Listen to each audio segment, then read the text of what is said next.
Okay, good afternoon, elected members. Welcome to this hybrid meeting of Angus Council. I would remind all attendees that this meeting has been recorded and webcast live on the Council's YouTube channel. I have agreed the attendance of some members remotely and would remind all remote attendees to mute their microphones when not speaking. For any members of the public watching, please note that all the public committee reports, including details of specific recommendations, are available on the Council's website. We have two deputation requests have been received, both in relation to item 6A. One's from Mr. Terry Galloway. Mr. Galloway is a care experienced person and the lead campaigner for making care experience a protected characteristic across the UK. And number two is from Ms. Kimberly Lang. Ms. Lang is a local care experienced young person, but unfortunately is unable to attend in person, but she has submitted a short video which contains her deputation. Both deputations support the proposed motion and ask Council to approve the motion. Do members agree to the request? Yes. Thank you very much. Then I propose that we hear the deputation prior to consideration of item 6A. Thank you. Mrs. Forsyth, are there any apologies for absence, please? No apologies, Provost. Okay, thank you very much. Any declarations of interest or statements of transparency? Councillor Melville. Yes, thank you. It's a statement of transparency in relation to item 17, which speaks about polling arrangements for the Scottish Parliament election. I am a candidate in said election, but there's no interest, and so I'll take part in the meeting. Thank you very much, Councillor Melville. I have one. Oh, Councillor Doran. Yeah, thank you. I should also probably make the same declaration of transparency. Okay, thank you. I have one, item 17. It's a statement of transparency, report number 369/25, the interim review of polling places. One of the places being proposed is the MAC Centre in Moneyfeith. I was just recently appointed chair of the Board of Trustees of MAC in Moneyfeith, but it's a statement of transparency. Thank you. Councillor Thanks, Provost. I will have a declaration of interest, suppose, in agenda item 11, council appointments to outside bodies, but as it's a complete change, I'm going to stay in the room and vote as well. Thank you very much, Councillor Cheap. Okay, members, agenda item number 3 is minutes of previous meetings. Submitted for approval as a correct record, the minute of meeting of this council of the 2nd of October 2025. Is the minute approved? The next one is the special meeting, also submitted for approval as a correct record, the minute of special meeting of Angus Council of 17th of November 2025. Are these minutes agreed? Thank you very much. Agenda item number 4, timetable of meetings. With reference of Article 11 of the Minute of Meeting of Angus Council, 20th of March 2025, the Council has advised that the meeting of Angus Council to be held on the 7th of May 2026 coincides with the scheduled Scottish Parliament elections. Accordingly, the Council is asked to agree to amend the date to the 14th of May 2026. Is this agreed? Thank you. Agenda item number 5, possible exclusion of public and press. The committee will be asked to consider in terms of Standing Order 27.2 whether the public and press should be excluded during consideration of items 20 to 21, so as to avoid the disclosure of information which is exempt in terms of Part 1 of Schedule 7A to the Local Government Scotland Act 1973. Do we agree to exclude the public and press? Provost. Councillor Boyd, thank you. Sorry, Provost, it was about the one I tried to put my hand up there. It was to do with the polling dates and moving it to the 14th.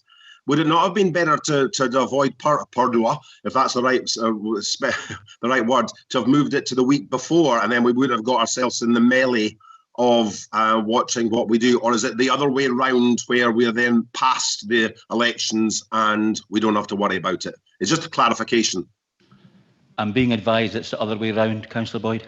That's great. That's what I just wanted that clarification. No, that's absolutely fine. Thank you. Right decisions. Thank you.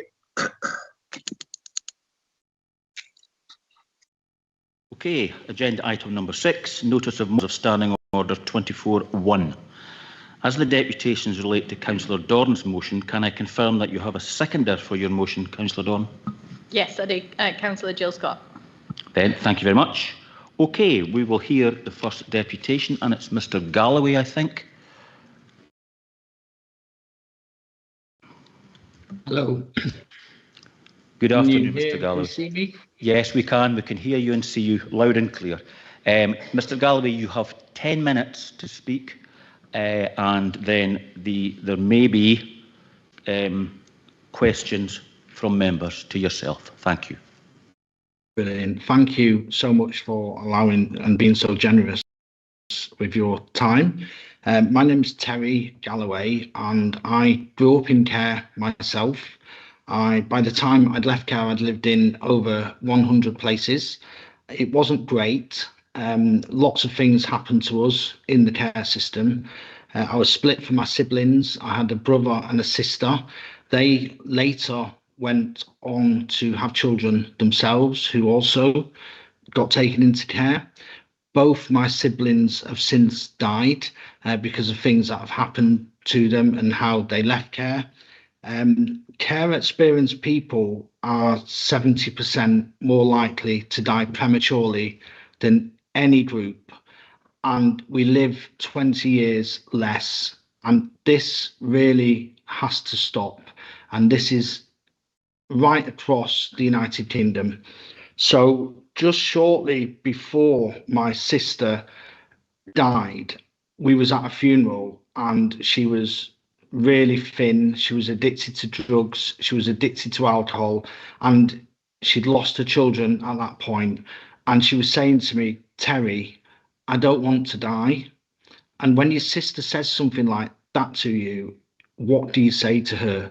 And all I could think of is, let's use our experience to try and create systemic change in the care system so that other people coming after us don't have to suffer the same as what we have.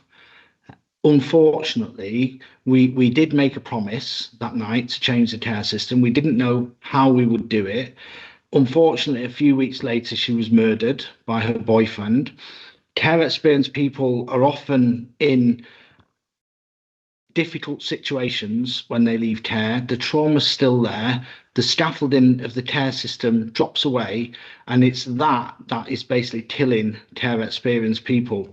Only a few weeks ago, we did a documentary on Sky News about a care leaver who died by suicide because the support just dropped away when she got to 18. Now, that was in England, but the same things are happening in Scotland, in Wales, in Northern Ireland.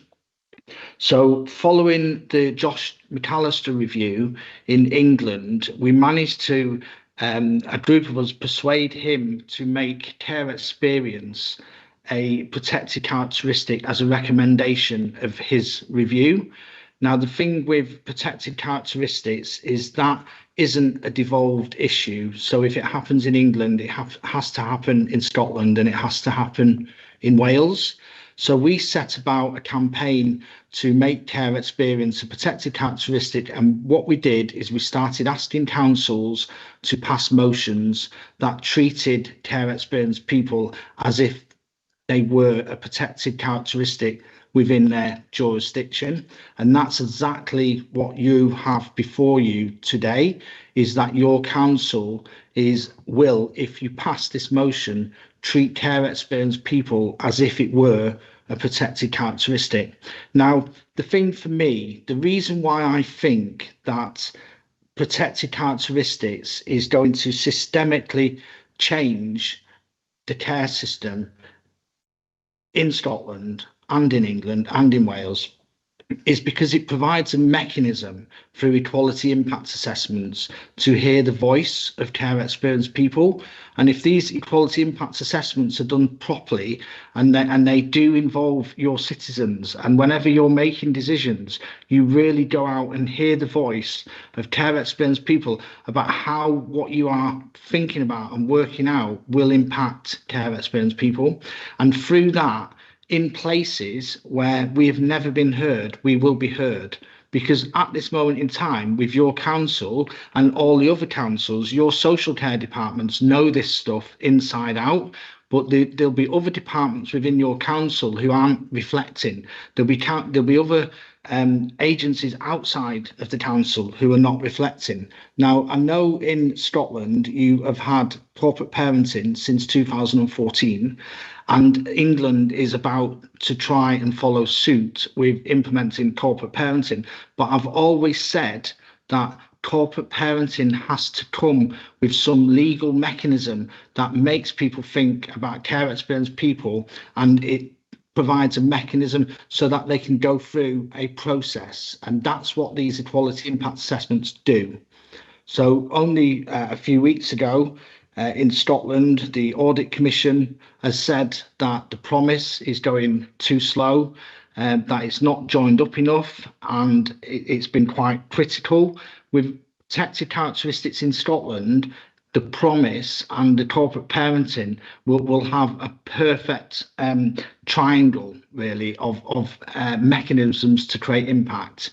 So that's the background to it. We do have amendments in the House of Lords right now in the Children's Wellbeing and Schools Bill, which seeks to make it so that all corporate parents outside of the councils will have this process duty of creating equality impact assessments whenever they're thinking about care experienced people. And if that goes through, that will also potentially apply in Scotland as well. So thank you for hearing me, and sorry if I got into all the bits of technical stuff. Thank you very much, Mr. Galloway. Members, are there any questions to Mr. Galloway? No questions? Okay, thank you very much, Mr. Galloway. Thank you. Now, can we see or hear, see and hear, obviously, Miss Lang's video, please? Thank you.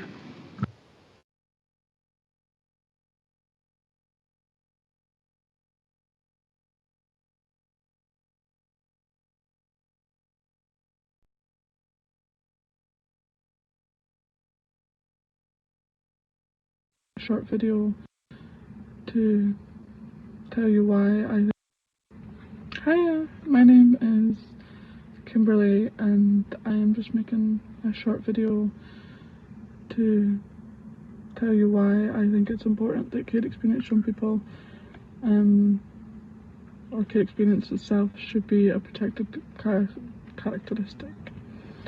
As someone who has experienced the Angus care system, and someone who now works with young people coming out of care, I support the proposal to treat care experience young people, or care experience, I could keep getting that wrong, care experience as a protected characteristic. I can't say that word. Everyone, and I mean everyone, making decisions about children in care and young people and people who've been in care should think carefully about their decision in all aspects. It doesn't matter what decision you're making, and in this time it's about making care experience a protected characteristic, because it will affect care experience young people, whether you think it or whether it won't, it will. And we need you all to act like the best corporate parents and act like good parents, always thinking about how what you will do will affect your family, and this is another step towards good corporate parenting. I always say, and I have always said, that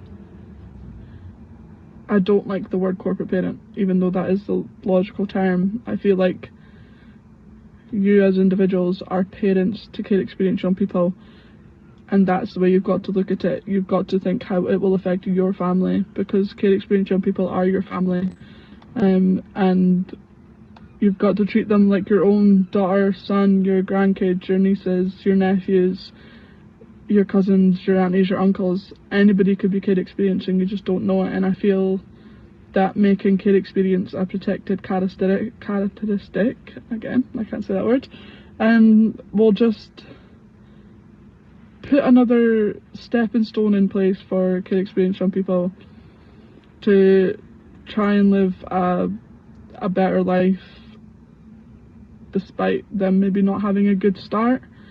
I know I'm very gifted in that I have managed to make my care experience useful, and getting the job that I do working with care experience young people has made me realise that just because they're in care, it doesn't make them any less of the person, and sometimes young people and children are put in care not for their own doing. And I feel like being care experience helps me realise that even more, because I can relate to what these young people and children are going through, because I've been there, I've done that, and I've come out the other end of it on an okay terms. So I feel like making care experience a protected characteristic, again I can't say that word, would be really, really helpful, and would be a good note on your guys' side if you guys can push that forward and kind of see, you will see the difference that makes and how much that would help care experience young people. So hopefully let's pass this through.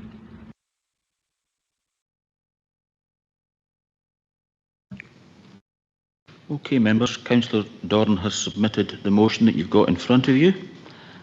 Councillor Doran, a seconder, please. Councillor Jill Scott. Councillor Scott. Okay, thank you very much. Councillor Doran, you have 5 minutes to speak to your motion. Thank you. Okay, thank you. So I want to urge everyone to support this motion today, and I'd brought it and thought about this as the convener for Education, Family and Justice, but I felt it was incredibly important for this to be raised at full council, as it's a responsibility of all of us and a responsibility of all the council to implement this. It's a small step that we can take that solidifies our commitments to this, and as corporate parents, to make positive changes to how we do things.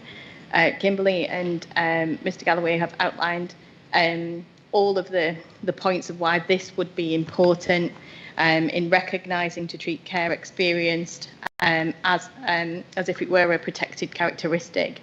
The motion always also asks for a couple of other things: that we commit to recognise the impact of any future decisions, services and policies that would have on care experienced people, and commit to engaging with care experienced young people and adults who have previous care experience when developing or revising policies, and also to agree to formally call on other bodies that work with us at Angus Council to treat care experience in the same way until such a time as it would be introduced as in legislation. We would be joining, I believe it's 128 other local authorities across England, Scotland and Wales who have already taken this commitment. And there's already been steps at Angus Council taken through leading the promise to hear the voice of care experienced children and young people, but this will be further strengthened by agreeing this motion today. It's about us taking incremental steps as we can at every opportunity to put some of the most disadvantaged young people at the centre of decision making, whether that's about service provision or wider supports and services that impact on whole communities. So I urge everyone to support this motion today. Thank you very much. Councillor Scott, thank you. Thank you very much, Provost. There's not really much more I can add to that. I found that quite emotional.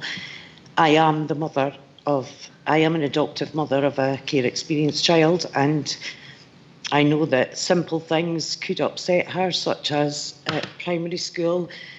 She has siblings, but they are in another local authority. So when the teacher would say you're the oldest or only child, she would argue that she was the oldest, but obviously the teachers in Angus didn't realise that she was. So I understand how important this can be. So please, everybody, back the motion. Thank you.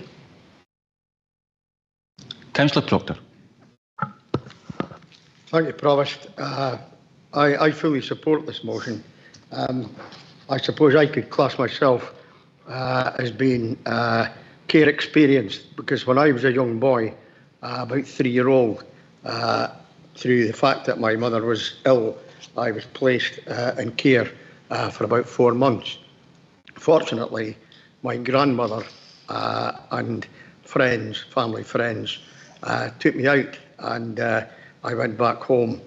And what that actually did for me made me value having a loving family to support me, and I ensured when I was a parent that I reverberated that into my own children.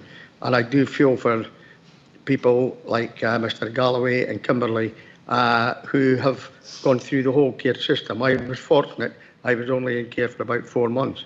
They spent their younger days into adulthood. So I do feel that this is a very, very worthwhile and a motion that I would be only to greatly to support. Thank you. Thank you very much. Councillor Devine, thank you. Thank you, Provost. I'd like to welcome this motion too. I believe that within Angus Council we are aware of the promise, and I think we're making great strides to understand the needs of care experienced children and young people, whether that's in education, social work, Angus Health Social Care Partnership or housing. Within the Community Planning Partnership, there is also an awareness among the partners like the police and third sector organisations. But perhaps one thing that could be done, and I think Mr. Galloway is alluding to this, that we ensure that those in the CPP that are not as well aware of the promise are brought up to speed on that, and that they can see themselves as corporate parents also. I would certainly commend these actions. I did contact our Equalities Officer regarding the addition of care experience in the Equality Impact Assessment, because I was a wee bit concerned that this might mean increased workload, and I think we really have to consider that at all times these days.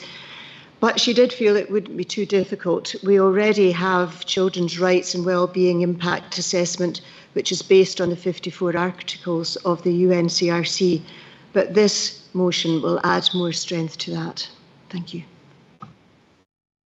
Councillor Speed and then Councillor Melville, thank you. Yep, thank you. Yeah, really powerful deputations, and the motion speaks for itself and what it looks to achieve. I just wonder, I think it was Mr. Galloway just touched on the importance of good quality equality impact assessments, and the importance of, everyone under the Equalities Act being understood and recognised. So I think it is important moving forward that report writers and those that complete equality impact assessments do understand what the impacts may be on each of the protected groups, and including, should it be passed today, care experienced young people.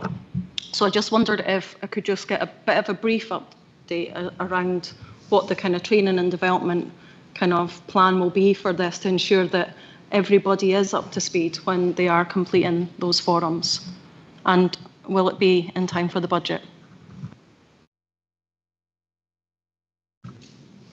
I will have Linda Thompson with us.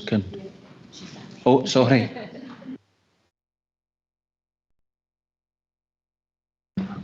Thank you. Appreciate the question. So we have on our plan for the year ahead to review the equality impact assessment process in its entirety. And a part of that is about our appreciation that not everyone feels that it's an easy thing to do or a comfortable thing to do. Some people struggle to understand the data that we might want them to look at. Other people find it really straightforward. So absolutely, as part of our review of the process, if this motion is passed, this would be an important part of the development we would be offering people. Councillor Melville, a question? Okay, Councillor Braze, is it a question? Councillor Clark, is yours a question? Okay, right, then we'll go, there's no more questions. We'll go to comments then. Councillor Melville, thank you. Yeah, thanks, Provost. I'll keep it pretty brief. I want to thank Terry and Kimberly for those very powerful deputations, and focus on two words in the motion: collective responsibility, because we do have a collective responsibility, each and every one of us, to always take into account the effects of decisions we make on people with care experience, but also to take into account their views and their needs as well. So I wholeheartedly back this motion, and I want to also put on record my thanks to Councillors Doran and Scott for bringing it forward. Thank you very much. Councillor Blaize. Yes, I was very impressed with the deputations from Mr Galloway and from Kimberley. Kimberley mentioned the term corporate parent and how she thought it just didn't sound appropriate, and well, she certainly hit the nail on the head with that. I've often thought this, and it's just become blindingly obvious to me when I heard a care experienced person mention it. Now, of course, corporate parents, well, it does sound logical and functionary, but it also sounds exceedingly cold. And that seems to be completely at odds with what our responsibility is here. Because it's not like a service where you just supply these children with what we think they need to supply. It's the difficult bit, the really hard bit, is supplying them with all the ethereal things that our own children get at home from their parents. And so a big thank you to Kimberley for bringing that up. I wish I could think of another term right now, but thanks. Thank you. Councillor Clark. Thank you, Convener. And good afternoon, everybody. You can't help but be moved when people describe in totally graphic detail, and first from Terry, what his experiences are and what's continuing in his mind. So for me, Terry and Kimberley, well, you know, moving, brave. There's nothing I can say that really brings home even further what you've done here today. But it has to get across to elected members, responsibility, whether that's corporate or whatever you want to call it. And Heather mentioned earlier the information that goes across at the moment, 120 local authorities. Well, that needs to go across every authority in the land, right across the 4 nations. I think in my career, I'd come across lots of children and young people in such situations, and most of us, if we're really honest, have got a Catherine Cookson novel in us. We are inexperienced or something that we were aware of as we grew up. The thing we've got to remember is that when you look at these 2 people and you see what comes at the other end, 2 very articulate, it doesn't matter whether you can say characteristic or no, Kimberley, very articulate people getting their pain to one side and giving us something to think about. So I wish sometimes we would remember as well that just putting your hands together at the end of something when people speak is actually appropriate. So well done, guys. Thank you very much, Councillor Clark. Councillor Shepherd, thank you. Thanks, Provost. One of the things I remember vividly was the Promise Awards that we had at the Webster Theatre in Arbroath, where we celebrated the achievements of the young people here in Angus. And that was something that, you know, local businesses came together, offices, elected members to pull that off. You know, Neil Loudon presented the awards and did a great job that night. And, you know, it was just the memories from that. And that was an example of something we didn't have to do to deliver the promise. Today, this motion is another example of something we don't have to do, but we're doing it. So the delivery of delivering the promise, we're really trying our best and doing on it. So I'm really, anything I'm seeing coming forward to deliver the promise, we're doing our very best to deliver it in Angus Council, and I'm proud of that, and I hope everyone in this chamber and beyond keeps going with it, because we're doing a great job. So yeah, happy to back this motion today, and well done on bringing it forward. Thanks. Thank you very much. Any other comments? No. Councillor Dorn, you can sum up. Thank you. Yeah, and thank you for all of the support that's been given towards the motion, and also people have shared some really personal and moving things. I think that shows how powerful this change can be and why it's really needed. And also, just it's not my individual voice that's important in this. It's the voices of everyone who will be impacted by it, and that's why I wanted to bring it forward. So I hope everyone supports the motion. Thank you very much, Councillor Dorn. Members, is the motion therefore agreed? Agreed. Thank you very much. The next one is Dundee and Angus College. Councillor Cruikshanks, I'm going to ask you to speak to your motion. And do you have a seconder? I do. It's Councillor Doran. Thank you very much. You have 5. Councillor Cruikshanks, thank you. Thanks, Provost. I've brought this motion forward because Dundee and Angus College really is at the heart of our area. Between Dundee and Arbroath, around 15,000 people study there each year, supported by roughly 1,000 staff, and almost all of them, 96%, are local. So when the college is under pressure, it isn't something distant. It affects people in Angus and Dundee right away. And the pressure this year is significant. They're dealing with 2.5 million in cuts, and Audit Scotland has shown there's been a 20% real terms drop in college funding over the past 5 years. The principal hasn't tried to soften it. He said these cuts are ripping the heart out of the college. I think that gives a very honest picture of where things are.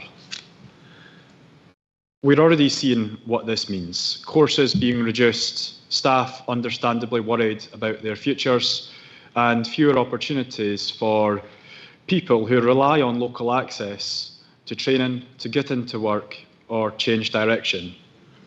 In a rural county like Angus, and in parts of Dundee too, losing that access makes a huge difference to people's lives.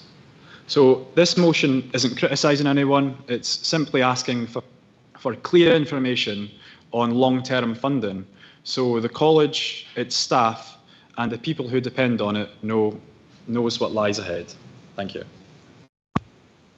Thank you very much. Councillor Dorn, thank you. Yeah, thank you. I'm happy to second this motion. Education systems are under pressure, so I just wanted to lend my support to this motion so that we can understand further the situation at Dundee and Angus College.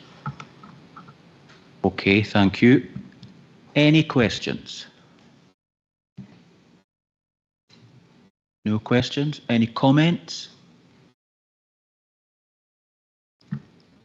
No. Okay, Councillor Cruikshanks, you may sum up. Thanks, Provost. Very briefly, this motion is about giving people certainty.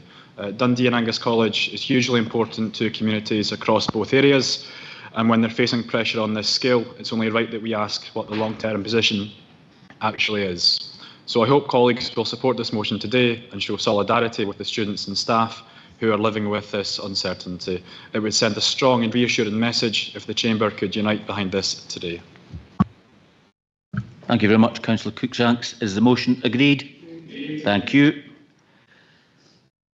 The next one is the impact of Dundee and Angus College proposed savings on shared outcomes on local services, and it's Councillor Speed that has submitted this. Councillor Speed, do you have a seconder? Oh, you do, that's fine, thank you. Thank you. Who is your seconder? It's Councillor Cowdy. Okay, Councillor Speed, you have 5 minutes, thank you. Thank you, Provost. So similar to what Councillor Cruikshanks has said, Dundee and Angus College is the backbone of our local community and an essential next step and lifeline to many. Our local college offers hope and opportunity and has played an integral part in the success stories of many Angus residents. These proposed cuts will hit the most vulnerable hardest. and will widen inequality and have a devastating impact. Cuts of this magnitude will not only be felt for years to come, but will cost more in the long run, in lost potential, creating greater unemployment, and will only exacerbate health and social care inequalities and poverty. The college workforce, students and our local community deserve better and need our support. We need investment, not erosion. I call on this council and our leader to write to the Scottish Government and the Scottish Funding Council to express our deep concern and to highlight the potential impact on our shared outcomes and local services and the people of Angus should these cuts go ahead. Thank you. Thank you very much. Councillor Cowdy, thank you.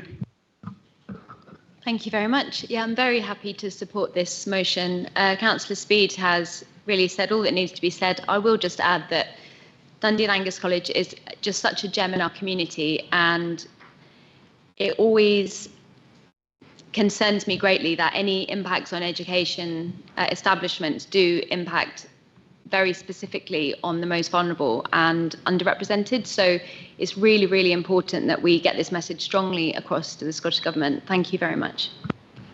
Thank you very much. Any questions? Councillor Cheap, thank you. Actually, more a point of clarification, Provost, if you don't mind. Just wondering why the last two motions have come asking for the council leader to write to any of these, because the council leader can write any time. It doesn't need council authority to write. Although I support the motions, I don't quite understand why they've been incorporated, the need for the council leader to get council approval, because the council leader can write any time. Thank you, Councillor Cheap. Thank you, Provost. I think in this case it would be the council leader writing on behalf of the council. So if the council was to agree these motions, that would be the council leader would be writing on behalf of the council following the motion being agreed. Sometimes you may see that a chief executive is asked to write, but on this occasion, given that this is, it's not just a information provision, which may be done by the chief executive, is actually on an issue that the council once brought to Scottish Government. So that would be the council leader doing that, as opposed to the chief exec. Okay, just the first time that's ever come that I've ever been as a councillor. It's always generally been if council has taken the decision for the chief executive to write on behalf of Angus Council and the members, but the actual for the leader of administration to write is a bit unusual, I think. Okay, thank you. Any other questions? No. Councillor Melville, question, thank you. Just as a point of clarification, and I likewise may be misremembering this, but the motion that was brought forward about Balmossy, which was unanimously supported, I don't have it in front of me, but was that seeking, and please, if I've misremembered this, please correct me, was that not seeking the chief executive to express concern about those proposed financial savings? Thank you. Yeah, and that was obviously in response to a consultation, an operational consultation that was being undertaken, whereas in this case, the motion came forward and the holders of the motion were seeking a letter to go to politicians. So that's, slightly different to the Balmossy situation. Thanks, appreciate that nuance, thanks. Any other questions? No. Any comments? Councillor Dill? Yeah, thanks, Provost. Yes, I think Councillor Cheap had sort of put his finger on one of the issues which I think the council leader, if there's something that happens in Angus that's a concern, I think the council leader can write about that without a council meeting. I take Mrs. Watson's explanation, and it's a reasonable explanation, but I think there's lots of occasions where a council leader has written without bringing it to full council. The other point I would have said frankly, we've got a long agenda today. We have two motions that are almost the same. I think that's really not ideal. Councillor Meehan. Yeah, just to clarify, for some members, the council leader does take it upon themselves to write to individuals, and this week I think I've written to 3. So this is not my motion, but the request to write on behalf of the council, I'm quite happy to do. Thank you. Thank you, Councillor Meehan. Any other comments? No. Councillor Speed, you may sum up. Thank you. Yep, thank you. And just for clarity, I did, during the submitting of the motion, just seek clarity as to why it would be the leader and not the chief executive, and was given the explanation that we've heard today. So it is something that I did query myself. I think, you know, yeah, I could have asked the leader to write to Dundee and Angus College and to the Scottish Funding Council. However, I think that it's really, really important that as councillors and as Angus Council, as a partner to the college, that we actually really air this through chamber, because we cannot underestimate that should these cuts go ahead, how hard-hitting they would be. And of course, it's not within our gift. We can only make our concerns known. But I would imagine that if an equality impact assessment was attached to these proposed cuts, I can absolutely guarantee you that every group within that equality impact assessment would have a negative impact against it. These proposals are set to impact some of our most vulnerable students, young care leavers, those with a disability and health condition, those that rely on that one-to-one tailored support within the college environment for not just their studies and education, but their personal care. This, if it should go ahead, could have a devastating impact on not only the students in our community, but also our services such as health and social care, who might become more strained. Our sport and leisure offer might change dramatically, impacting an area of the town that is already overwhelmed and under-resourced. So I would just ask that you would support this motion, and thank you for your time. We must do all that we can, as has been said today. Those vulnerable people, we have a duty to ensure that we do our absolute best for, especially when it comes to their education and their lifelong opportunities. Thank you. Thank you very much. Members, is the motion agreed? Agreed. Thank you.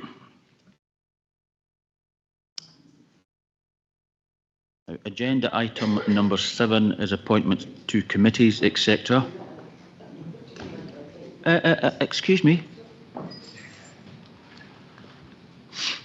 The Council has advised that Councillor Durno has intimated her resignation from the Housing Committee effective from the 10th of December 2025. Accordingly, the Council is asked to fill this vacancy. Do we have Councillor Duff? Thank you. Yes, Councillor Brace. I would propose him. And a seconder? Councillor Whiteside. Thank you, Councillor Whiteside. Is that agreed? Agreed. Thank you. Agenda item number 8, the Treasury Management 25-26 mid-year review, and then Mr Ian Lorimer will introduce this report. Thank you. Thank you, Provost. Good afternoon, members. So under the Treasury Management Code of Practice, I'm required to bring 3 reports to Council each year. This report covers our Treasury Management activities in the first 6 months of this financial year, and Council's been asked to review and scrutinise the report. Very, very brief summary of: we've repaid some naturally maturing debt in the period. We've opted to repay early some what's called LOBO debt, lender option, borrower option debt. And in early October, we undertook some new short-term borrowing to support our cash flow position. We're continuing to defer new long-term borrowing until interest rates fall further. I'm happy to answer any questions, as always, Provost. Thank you. Thank you, Mr Lorimer. Any questions for Mr Lorimer?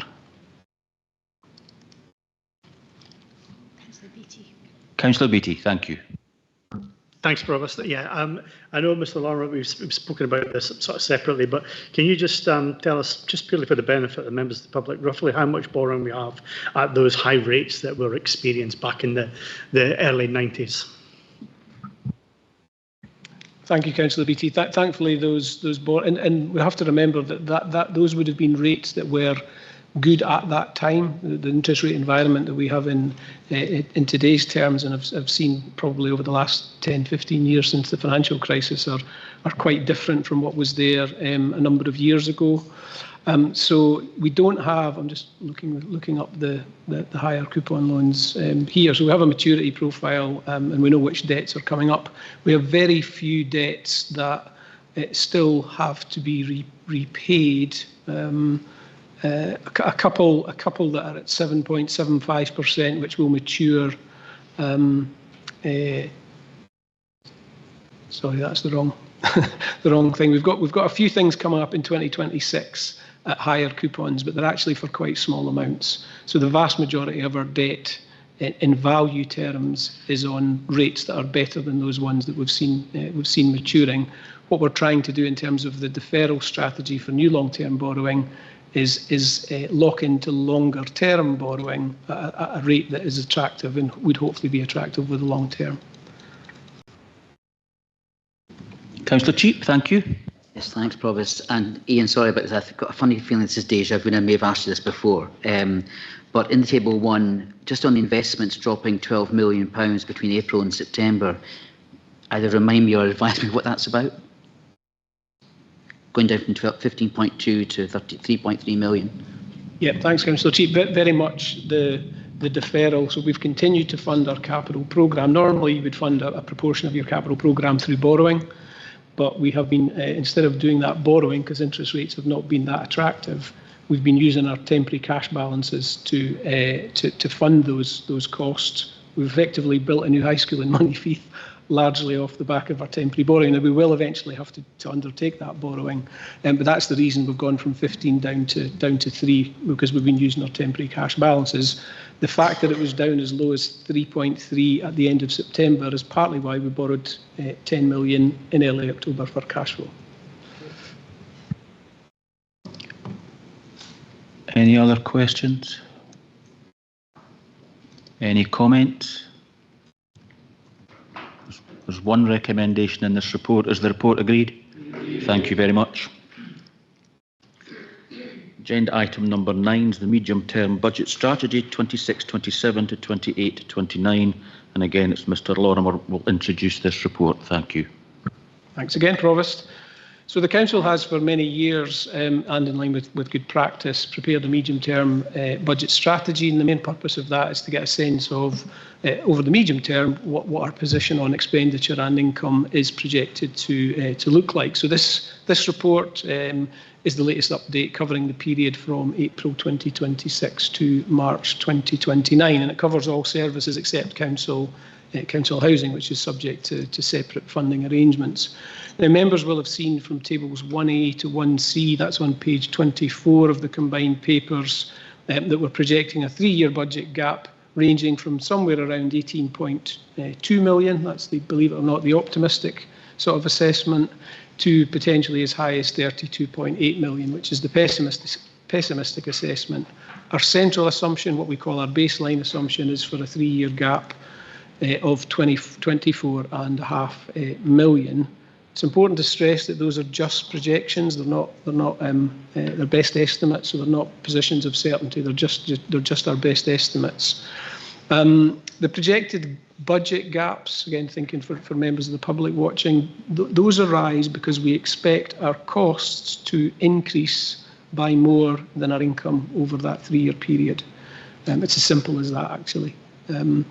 Because we continue to see increases in our costs because of pay and general inflation. We also see rises in our cost because for some services there's more demand.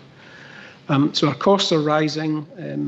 We are not immune as a council from all of the inflationary effects that affect the rest of the economy. So our costs are rising, and we think that they'll go up higher or faster and by more than our income will rise. The projected funding gap for financial year 26-27 of 10.4 million in the paper, that's the most immediate problem. We need to find a solution to that by early March next year, when the budget for that year and the council tax for that year will be set. As I say, that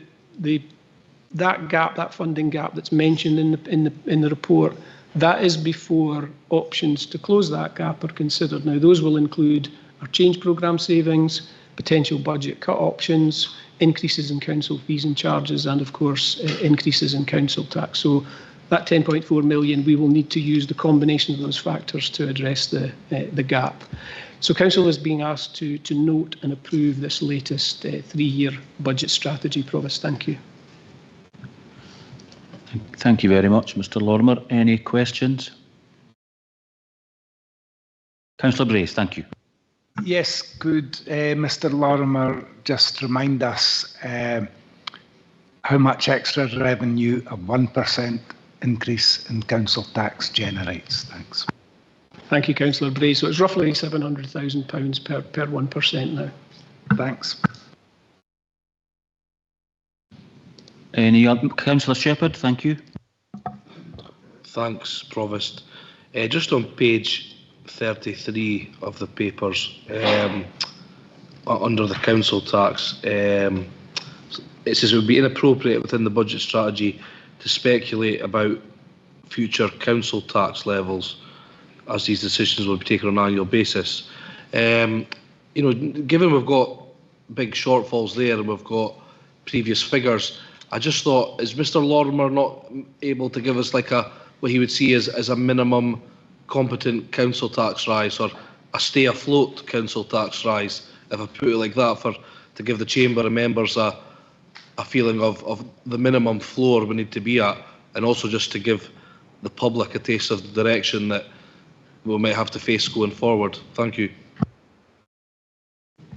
Again, through you, Provost. Thank you, Councillor Shepherd. Yeah, so we haven't done that in this report, but we will do that as part of the budget setting for March next year. You might remember for the last couple of years, when Council has set the budget for the year immediately ahead, we've also set indicative council tax increases for the 2 following years. So back in February this year, the working assumption was that there would be a 9% increase in council tax in 26-27 and 27-28. So yeah, very much part of my role as the statutory finance officer is to give council and councillors advice around what would be a sustainable position in relation to council tax, but also the council's budget as a whole. So yeah, we'll do that as part of the budget setting. Okay, thank you. Any other questions? Councillor Cheap, yes, of course.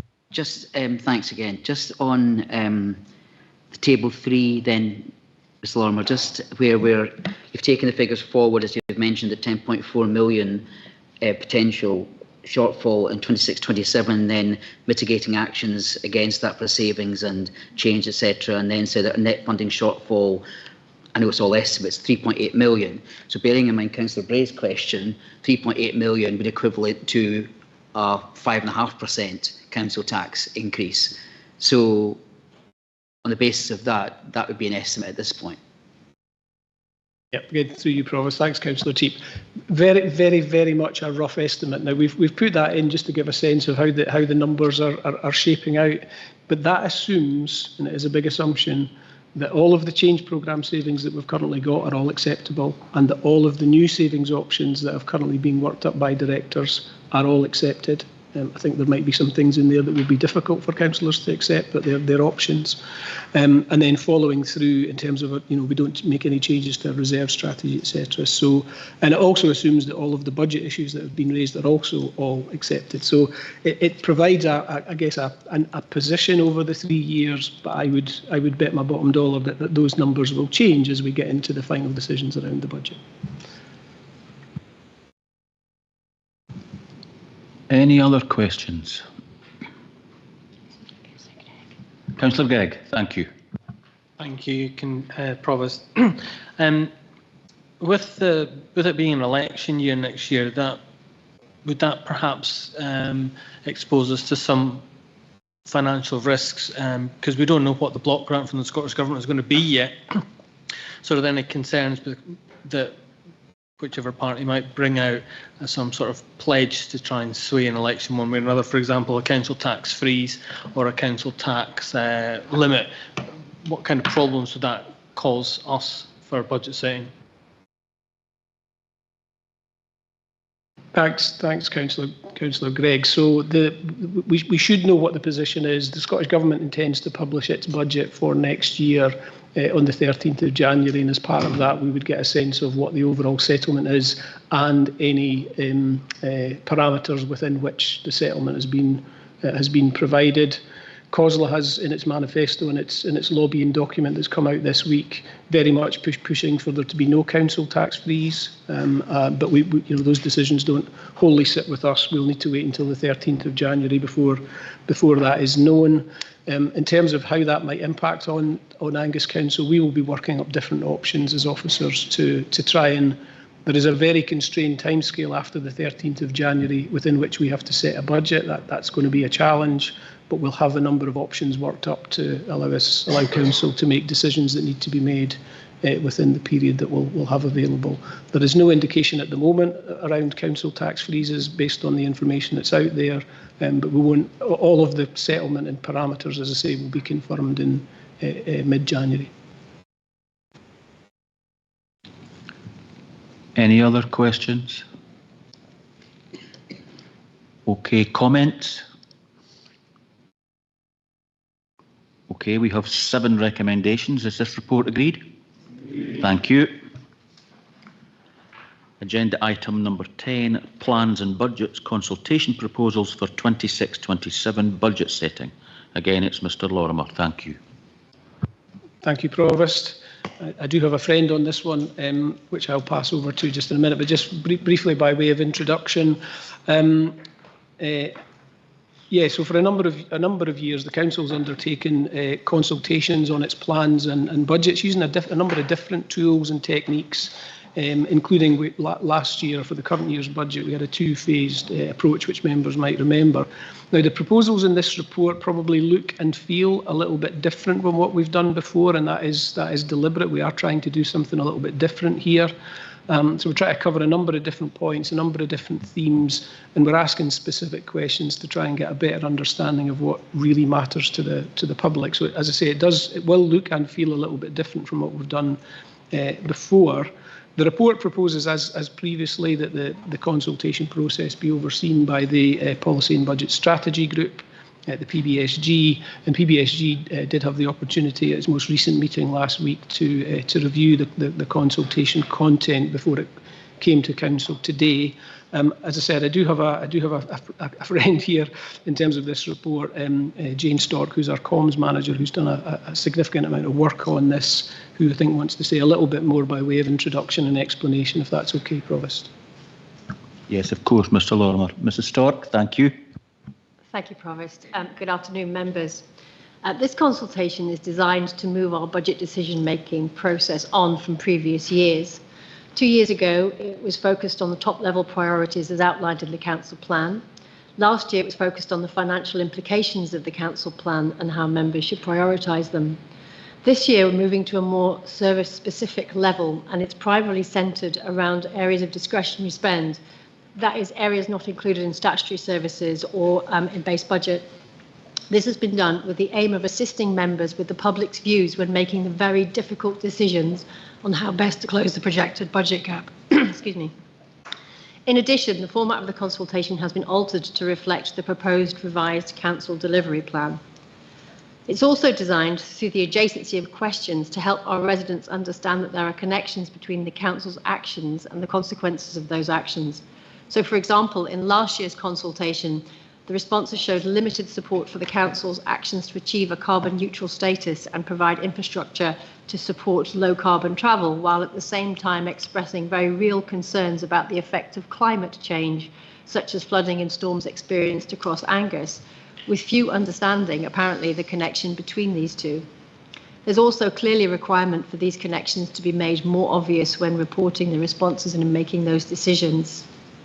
As in previous years, once approved, I have enlisted the support of colleagues in children's services, very mindful of today's motion, We Care Experienced People, education, the communities teams, housing and the Angus Health and Social Care Partnership in distributing this consultation, and again, wanting to reach those not digitally enabled or with additional needs. Paper copies will be available in all Angus Alive libraries and by request from Access Line, as well as any other formats required to facilitate any resident in having their voices heard. In addition, as in previous years, the aim will be to support the consultation with further information on the Council's finances in main areas of increased spend, for example, as Ian has referenced, the cumulative effect of low council tax, so that residents have access to relevant information to help them with their responses. Thanks are due to members of the PBSG for their guidance and approval of this consultation, and to my colleagues in the Change Programme team and the services highlighted in the consultation for their help, advice and support in designing of these questions. I'm happy to take any questions. Thank you. Thank you, Mrs. Stewart. Are there any questions? Councillor Bell, thank you. Thank you, Jane. I appreciate there's a huge amount of work goes into these and a lot of consideration as well. I guess my anxiety is around when these are shared and links are shared to the survey online. They seem to generate quite a lot of toxicity. Will you be moderating the comments? Thanks. Through you, Provost. Yes, we will, is the short answer. We have moderating software in place, primarily to protect my officers from some of the nastier stuff. But we also we encourage comments and we like to hear from the public, but we do moderate them, yes. Councillor Devine, thank you. Thanks, Provost. Jane, I'd like to thank you very much for putting in the bit about climate change. I think that explains the linkages quite well. But under the council tax, I was just wondering if you're considering giving our residents an idea of where our council tax sits at the moment in relation to other councils across the country. I'm happy to take that on board. We can add that. Ian has done some clever maths as well around the cumulative effect of council tax in different areas, and I'm going to plan to steal that and use that. It's very informative. Thank you. Any other questions? Councillor Cheap. Sorry. Don't hit me. If it is questions about, and partly comment, Provost, you don't mind, I just wonder, I looked at this and was expecting a budget survey and a consultation, but it reads very much more like a general survey about council. I mean, some of the questions in here, I mean, I would like to, by the way, when we talked about transport and connectivity, the big thing that the electorate will be saying, that should read roads, transport and connectivity, because the biggest answer we're going to get here will be the quality of our roads and repair and road maintenance, and that's not addressed in the question. It's all about, do you want to, do you like to cycle it just doesn't address the issues that are important to the electorate that come into our inboxes day in, day out. So it's a lot of general questions in here. And I mean, even coming down, I know other people differ with me, but asking, have you considered fostering? That's not a budget question. It may have an implication, but it's not a budget question. There's far more specific budget questions that should be in here, as opposed to what reads like, to be fair, a very much general survey of council services. Councillor Cheap, is this a question? Sorry, I had to say question come comment. So what's the question? The question is, do we think this is entirely suitable? Is it a budget questionnaire, or is it a general council survey, which it reads to me? Okay, thank you. Mrs. Stork, thank you. I'll have to turn the mic off.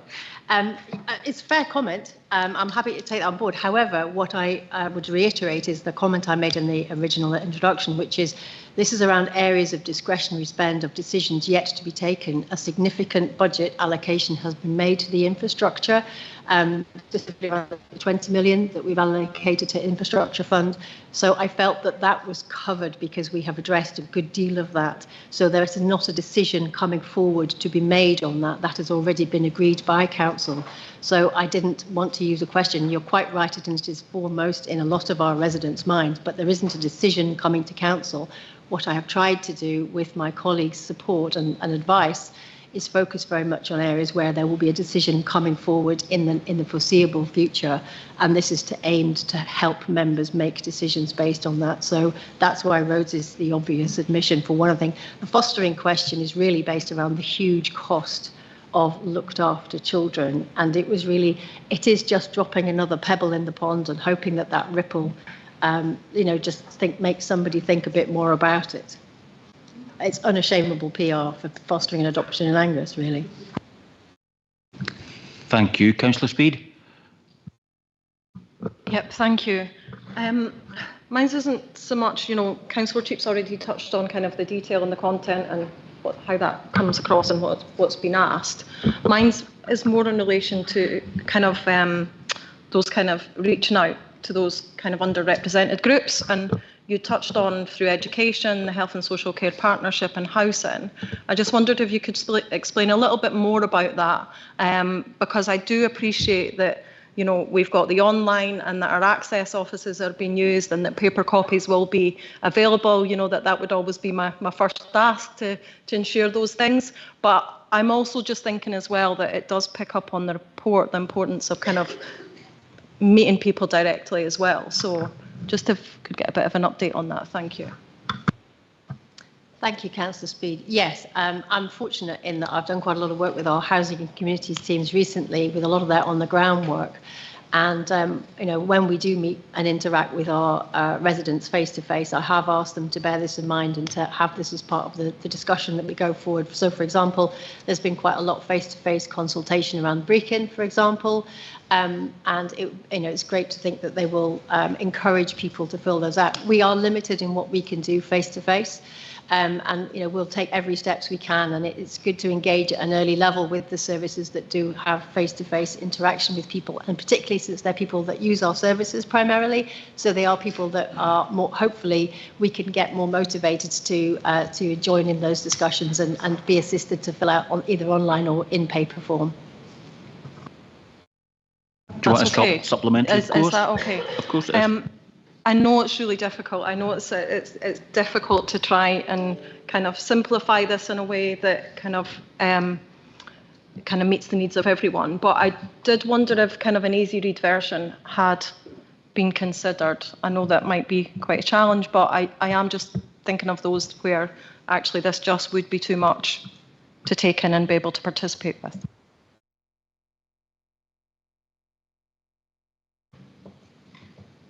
Through you, Provost.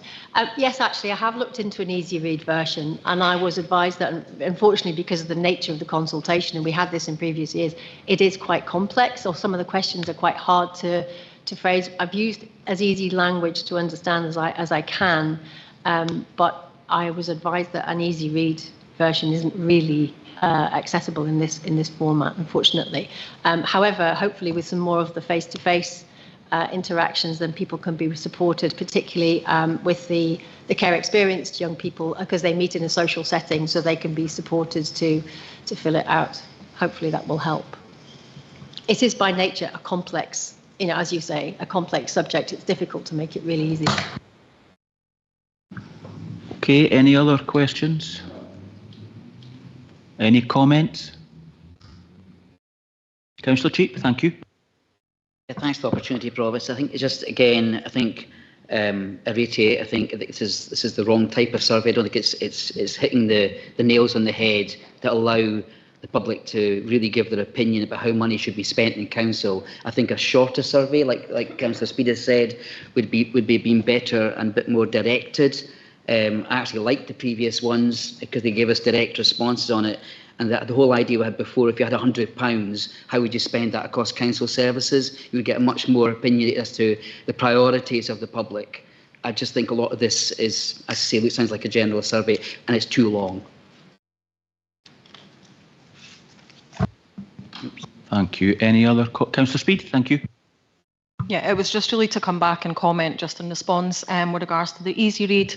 Like I say, I do fully appreciate just the challenges around what you want to get into the consultation, but it would be good to see an easy read version come forward. I appreciate it might not be able to for this budget, but I'm just mindful of like our learning disability community and those within the community that really do benefit from more simplified language would be helpful. Thank you.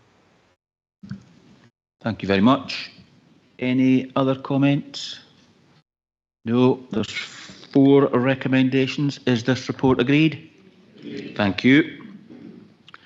Agenda item number 11 is council appointments to outside bodies, and the update is exempt item 20 is also for this item. Mrs. Watson will introduce this report. If there are any questions on the exempt element of this report, I would suggest we go into private session following the Director's introduction. Thank you. Thank you, Provost. This report asks Council to make appointments to the outside bodies listed in Appendix 2, and also one appointment to Angus Alive and one to Scotland Excel.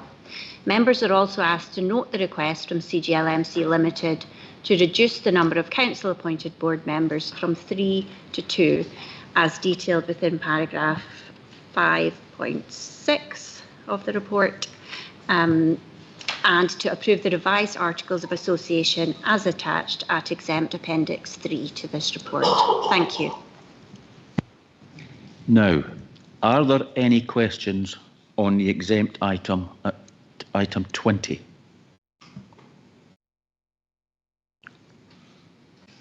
No. Okay, are there any questions on this report then?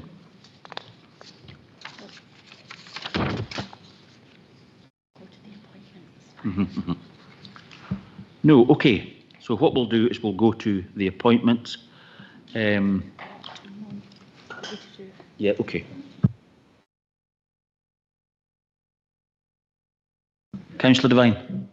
Thank you, Provost. I note that Councillor Cowdery has resigned from Angus Alive, and we're going to fill that vacancy.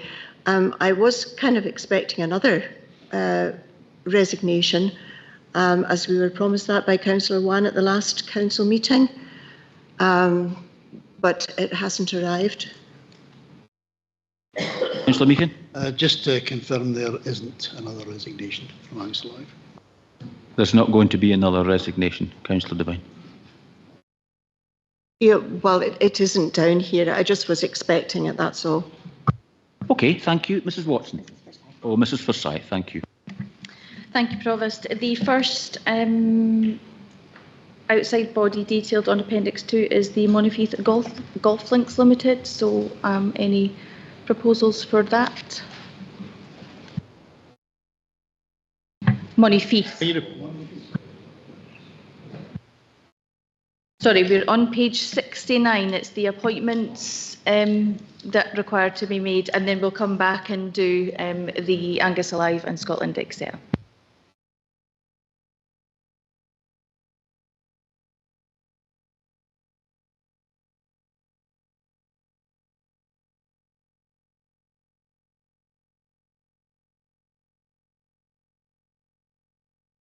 No nominations? Okay. The Scottish Council's Committee on Radioactive Substances. Councillor Meakin. We would nominate Councillor Don. And the seconder? I'll second that. Thank you.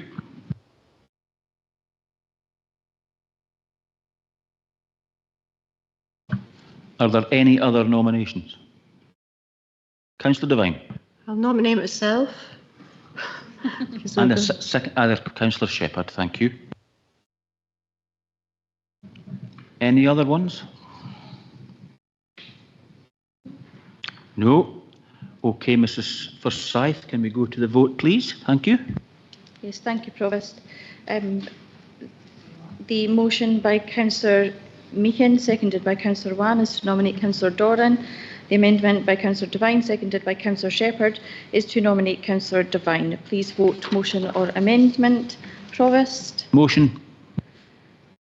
Deputy Provost. Motion. Councillor Beattie. Amendment. Councillor Bell. Amendment. Councillor Boyd. Amendment.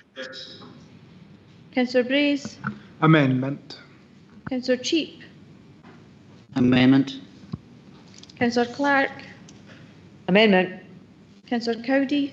Motion. Councillor Cruikshanks. Motion. Councillor Devine. Amendment. Councillor Doran. Motion. Councillor Duff. Amendment. Councillor Durno. Amendment. Councillor Gall. Motion. Councillor Gregg. Motion. Councillor MacDonald. Amendment. Councillor McLaren. Motion. Councillor Meakin. Motion. Councillor Melville. Amendment. Councillor Gavin Nicol. Motion. Councillor Louise Nicol. Motion. Councillor Proctor. Motion. Councillor Shepherd. Amendment. Councillor Speed. Motion. Councillor Stewart. Motion. Councillor Wan. Councillor Whiteside. Amendment. The motion is carried by 15 votes to 13. Do you just want me to move on? Yeah. Okay. So the next one is the Northern Roads Collaboration Joint Committee. 2 representatives required and 2 substitutes. Councillor Meakin. Yeah, our nominations are Councillor Proctor and Councillor Gregg, and the subs, Councillor Dorn and Councillor Wan. And I'll second that. Okay, thank you. Any other nominations? I was certainly going to propose Councillor Durno has been involved in that before. I would have thought you could have found a place for her amongst 4 because she has attended it before. I don't know how often it meets and I don't know what comes out of it, but I know that Councillor Durno has attended fairly frequently. Councillor Meakin, thank you.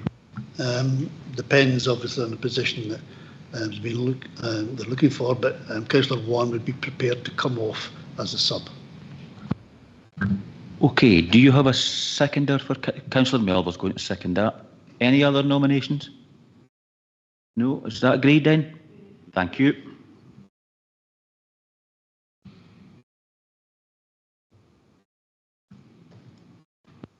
And the last one there is in relation to the Glenesk Trust. 1 director or trustee from Ward 2. Councillor Meakin. We nominate Councillor Scott. And a seconder. Second. Thank you. Any other nominations?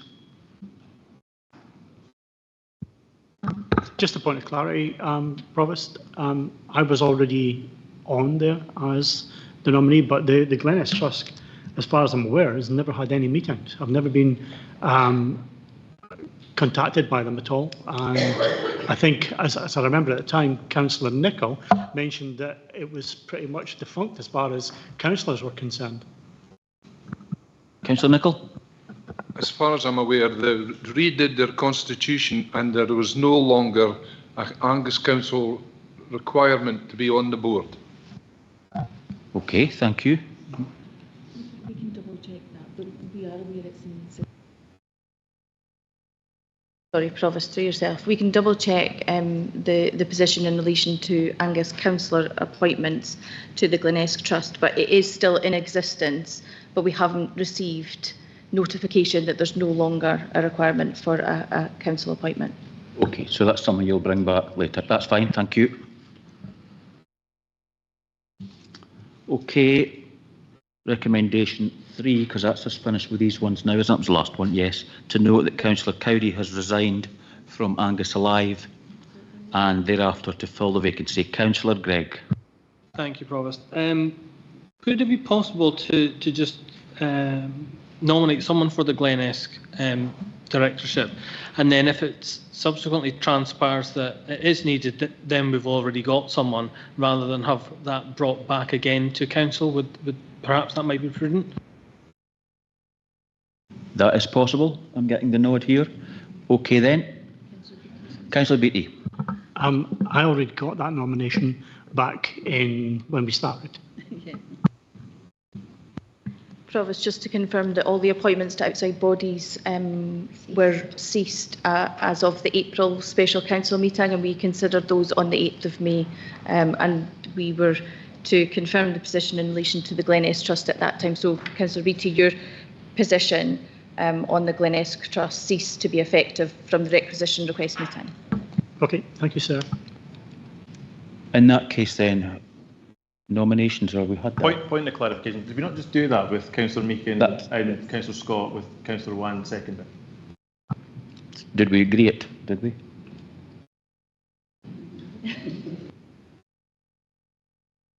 That's it. Agreed.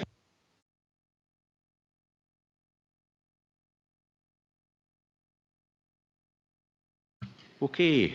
Now we've got to note that Councillor Cruikshanks has resigned from Scotland XL and thereafter to fill the vacancy. Yeah, sorry, Angus. Oh, so it is. Okay. We've to note that Councillor Cowdy has resigned from Angus Alive and thereafter to fill the vacancy. Nominations. Councillor Duff, thank you. I would like to nominate Councillor Whiteside for the Angus Alive vacancy. Thank you. And a seconder? Councillor Braze? Councillor Meakin? I was going to second it. Okay, sorry. Is that agreed?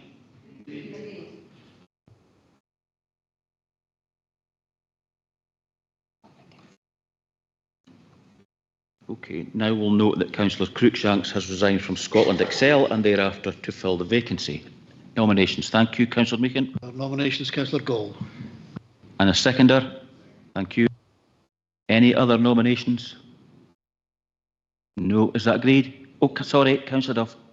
It wasn't a nomination, but I think again, if we're looking at subs, Councillor Durno has been on that, and she has subbed for Councillor Cruikshank a few times. So I think it would be maybe appropriate to nominate her as a sub. Through yourself, Provost, we had just kept that substitute in place as Councillor Durno hadn't resigned as the substitute member. Okay, thank you.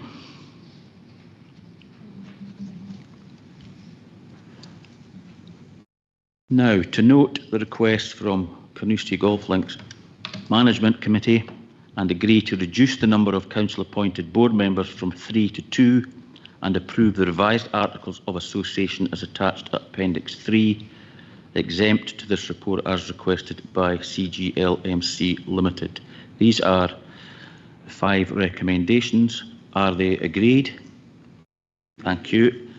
Now, is any member then wishing to come off Carnoustie Golf Links Management Committee? Councillor Meakin. Councillor Stewart will come off. Okay, is that agreed? Thank you very much. The scheme of governance review, Mrs. Watson, please. Thank you. Thank you, Provost. This report presents to elected members amendments to the Council scheme of delegation for noting following the review of senior management arrangements. This interim scheme of delegation is attached at Appendix 1 for noting.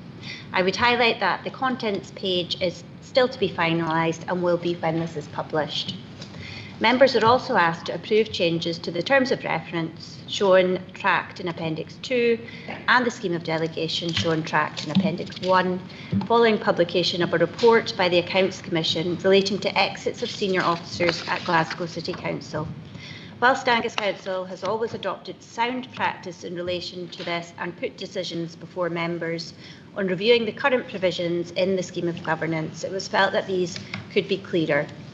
The Governance MOG has considered these proposals for changes to the terms of reference and scheme of delegation and were supportive of the revisions. Finally, there are also proposals within the report in relation to increasing the delegation to officers to accept non-core external funding, to increase this to £250,000 as opposed to the current limit of £50,000. This is in relation to consideration and determination of disbursement and our allocation to council-led initiatives and projects, and to set the criteria in relation to such disbursement and or allocation. Again, the Governance MOG considered these proposals and were supportive of these revisions. Thank you.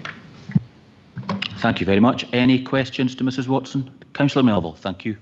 Thanks. It's more just for clarity on emergency powers on page 83 of the combined papers. How are we defining an emergency in this context?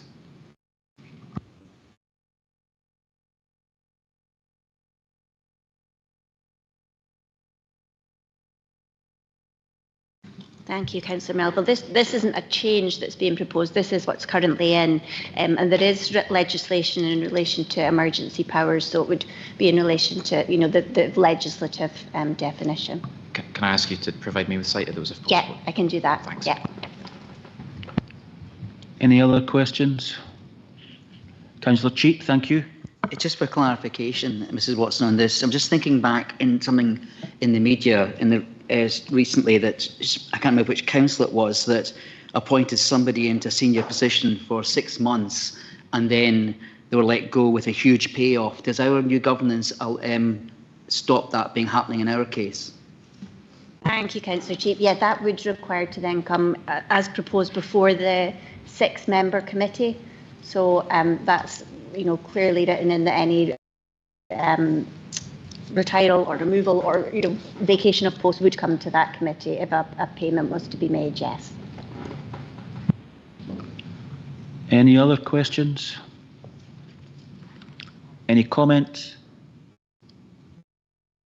Okay, we have the recommendations. Is the report agreed? Thank you.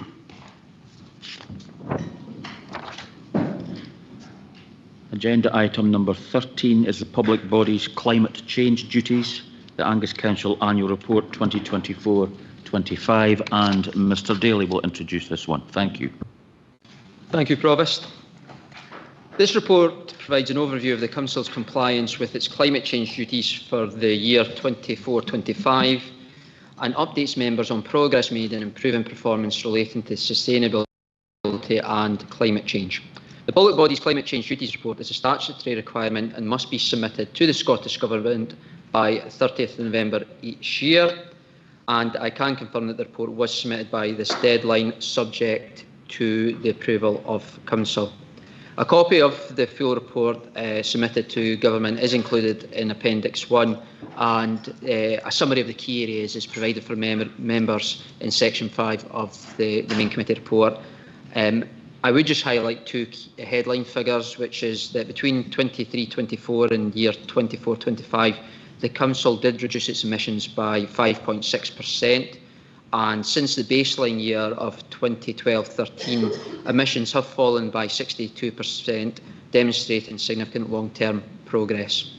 Further detail is provided in the report and the appendices, which does contain a substantial amount of supporting information. Finally, I would just acknowledge the considerable effort involved in compiling this statutory return, and I am joined by Kellyanne Dempsey and Karen Webster, who have led this work and are available to answer any questions you may have regarding its contents. Thank you. Thank you, Mr Daly. Any questions? Councillor Bell, thank you. Thank you, Graham, and thank you, Kellyanne and Karen, for the amount of work, which is a real strain on the eyes. So I can appreciate the effort that you put into it. My question's on 5.12 on page 135 around the photovoltaic panels and battery storage and sheltered housing. Council secured over 700,000 funding, and it says this will allow the installation programme to progress. Does it actually allow it to complete? Just wondering if that finishes the job. Thanks. Karen, I think, do you want me to take that one? Yeah, Karen, I think I'll need to get an update from our assets service on that specific item. So apologies, it was just in case Karen knew more than I did. So if it's okay, Councillor Bell, I'll share it with the whole committee where we are regarding that specific project. Thank you. Thank you. Any other questions? Any comments? Councillor Cowdy, thank you. It's just coming on the back of a comment obviously made earlier by Ms Stork around communications with the public, specifically in this case regarding climate change. There's some really good things, positive developments, and people have worked really hard to achieve some of these improvements. And I just wondered if it could be taken into account to maybe present these in a way to the public that is as easy to see and understand how it's impacting the public in Angus in a positive way, because it's a huge amount of information, and just the more understandable it is in a general sense, the better. Thank you.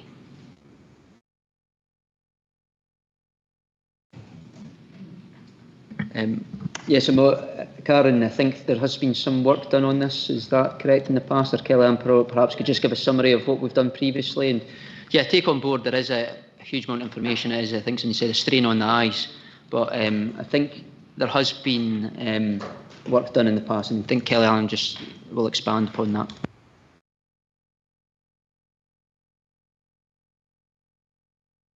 Thank you. Yes, so there is a wealth of information here, and we have for a number of years worked quite hard to try and portray all of this work in a better way, because the template, I do appreciate, is really hard to look at. When I've looked today, I can't read this, the writing's so small, there's so much information. So we have worked with the communications team in the past, and we've written a Teams comms plan to look at how every 3 to 6 months we can convey all the information. But I think recently, the breadth of all the work that we do and the links back to other services, it's really wide. So it would be quite good to revisit that again and look at how we share this information and drip feed that out and put it out in larger bites as well, because there is so much there. Okay. Anyone else? Councillor Devine, thank you. Thanks, Provost. Really not hiding away from you. As we are such a rural community, I was just wondering how much buy-in you feel we get from the farming community, agriculturalists. We do have NFUS on the CCAP. I know that, but I just wondered if there's if you could explain to us just what kind of ongoing work there is being done with the farming community. Okay, thank you, Councillor Devine. So from the experience I have in the partnership work I do in the land use sector, as you mentioned, the CCAP, NFU, the Scotland sit on that group. They also sit, there are 2 members on the River South Esk Catchment Partnership Group. So through that partnership, we work with estates and farmers. So the Nature-Based Solution Project Officer that was funded through the Net Zero Biodiversity Pot by Angus Council, that post works with stakeholders, particularly land managers in the farming community and Scottish Government, to look at the lack of subsidies in that environment and how we can improve the environment and look at other schemes. So it is developing, it's quite broad, and we do have staff and connections. Also things like the Angus Glens Forum that's in development as well. There are links back to the Scottish Land Commission and the farming community there as well. So things are happening at a range of scales, but updates can be provided through these partnerships for you. That's great, thank you. Okay. Any other questions? No comments? Okay, we have the recommendations. Is the report agreed? Members, I've had a couple of messages flash up on my screen asking for a 10-minute comfort break. Is that agreed? Can we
Okay, thank you, members.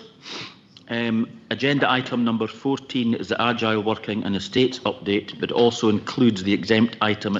Agenda item 21 is also for this item. Mr. Daly will introduce the report. If there are any questions on the exempt element of this report, I would suggest we go into private session immediately following the Director's introduction. Thank you, Mr. Daly. Thank you, Provost. This report updates members on the outcomes of the marketing exercise for Angus House and recommends retaining the property in line with the Council's property asset management strategy and agile working policies. Members are asked to note that the assessment of potential future uses for the surplus space at Angus House has identified clear demand and significant opportunities to use it effectively. Appendix 3 highlights a range of options that could enhance facilities, partnership working and income generation. The options identified could exceed the available space. Therefore, a prioritisation exercise would be carried out to determine the most beneficial use of the free space within Angus House. This assessment was not undertaken in isolation. It formed part of a broader review of the property estate and considered potential reconfiguration of functioning services across our whole estate. As outlined in the report, it was concluded that the outcomes of the Agile Working Strategy remain valid and the current configuration of 8 properties continues to represent an efficient and effective use of the estate.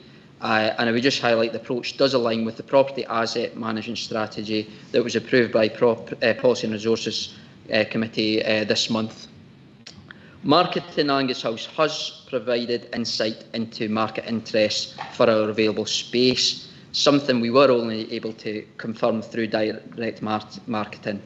Also, over the past 18-month period, we have used the time to refresh the property asset management strategy and carry out the detailed assessment presented in the report.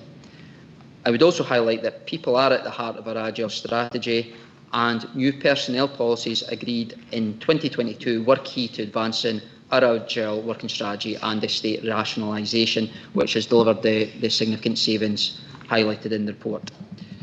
While these policies are now well embedded, a further review is underway to identify opportunities for further refinements to improve the overall effectiveness.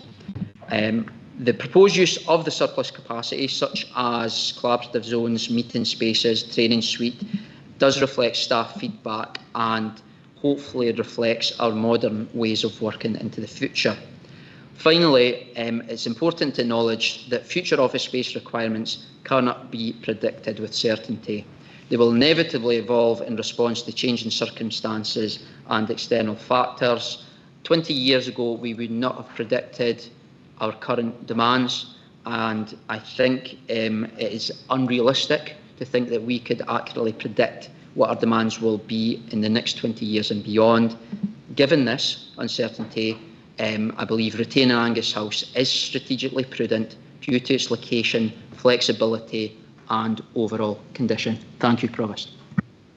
Thank you, Mr. Daly. Now, before we go to questions, does any member have any question for agenda item 21, which is exempt? No? Okay then, fine. So questions to Mr. Daly? Councillor MacDonald, thank you. Thank you, Provost. And thanks for the paper, Graham. Ravenswood was included in the original paper as an option for us to potentially move from Angus House into. And having done the estates walk around, it was pretty clear that building is in a pretty rough state. So my first sort of point on that is, why was that included as an option, given that we must have known at the time that the building was in a pretty rough state at the time? And also, on Appendix 3, page 172, 173, we've got the list of potential future uses. Is that list exhaustive? I know it does suggest viable alternatives, but is that list exhaustive? And bearing in mind that recommendation 5 basically gives you the full power to choose how to optimise the use of Angus House, what methods do we have to feed in as elected members to potentially add in viable suggestions for the use of Angus House? Maybe from an elected member point of view, but also maybe members of the public or whoever would maybe want to use the space.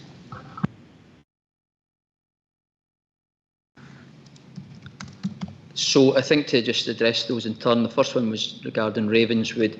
A high-level assessment was undertaken back for the report that was presented to May 2024, which did identify, in terms of floor space, there was a potential option to relocate our head office functions to Ravenswood, which would have brought some benefits. We did take the opportunity of this 18-month period while we were gathering the market intelligence to do a more detailed assessment of the condition. I would highlight that during that period there was deterioration in the building due to water damage. So the condition that when members saw in the walk around was not the condition of that facility prior to May 2024. So just bear that in mind. And I think it was just really due diligence to while the marketing period was going on that led to the conclusion that it wasn't really a viable option for a modern head office for the reasons outlined in the report. In terms of the second part of your question is that the list, I confirm it's not an exhaustive list. It's an indication. I think it was used to highlight the fact is that we're satisfied that in future months we will develop Angus and it will be a fully utilised facility. And there's opportunities to do that, but there may be further opportunities to do that. And then I think the next part was the opportunity for members and potentially the public. I think we deal with the public is we're not proposing a public consultation. It is seen as more of an operational matter.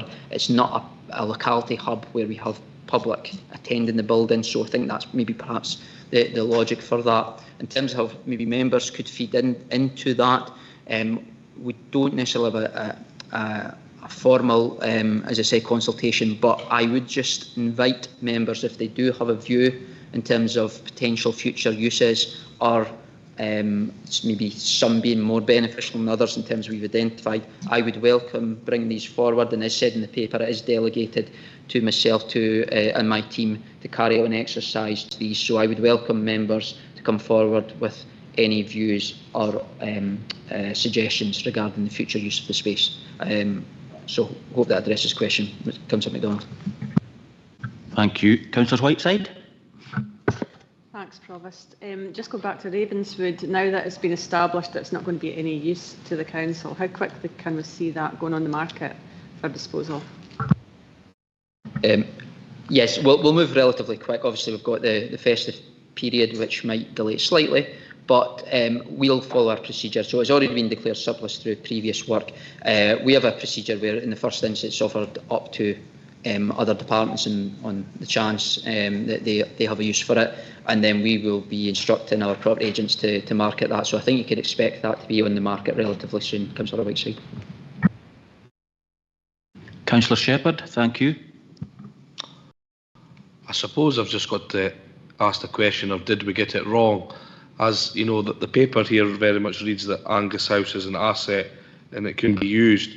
And you know, the fact that all these uses, I think now that inflation's so high, if Angus House had been sold and we found ourselves in the future lacking office space, you know, we wouldn't be able to build something like that. So I think based on the report I've read, the previous one, I think it was in May last year, and this one here, I think it's maybe a blessing that it didn't get sold, so we do have the proper office space we need. And Ravensbourne, at the time, that was a viable option. Now it's not. So, you know, I maybe ask Graham, do you think it's a good thing that the sale didn't go ahead and the council's going to have this asset?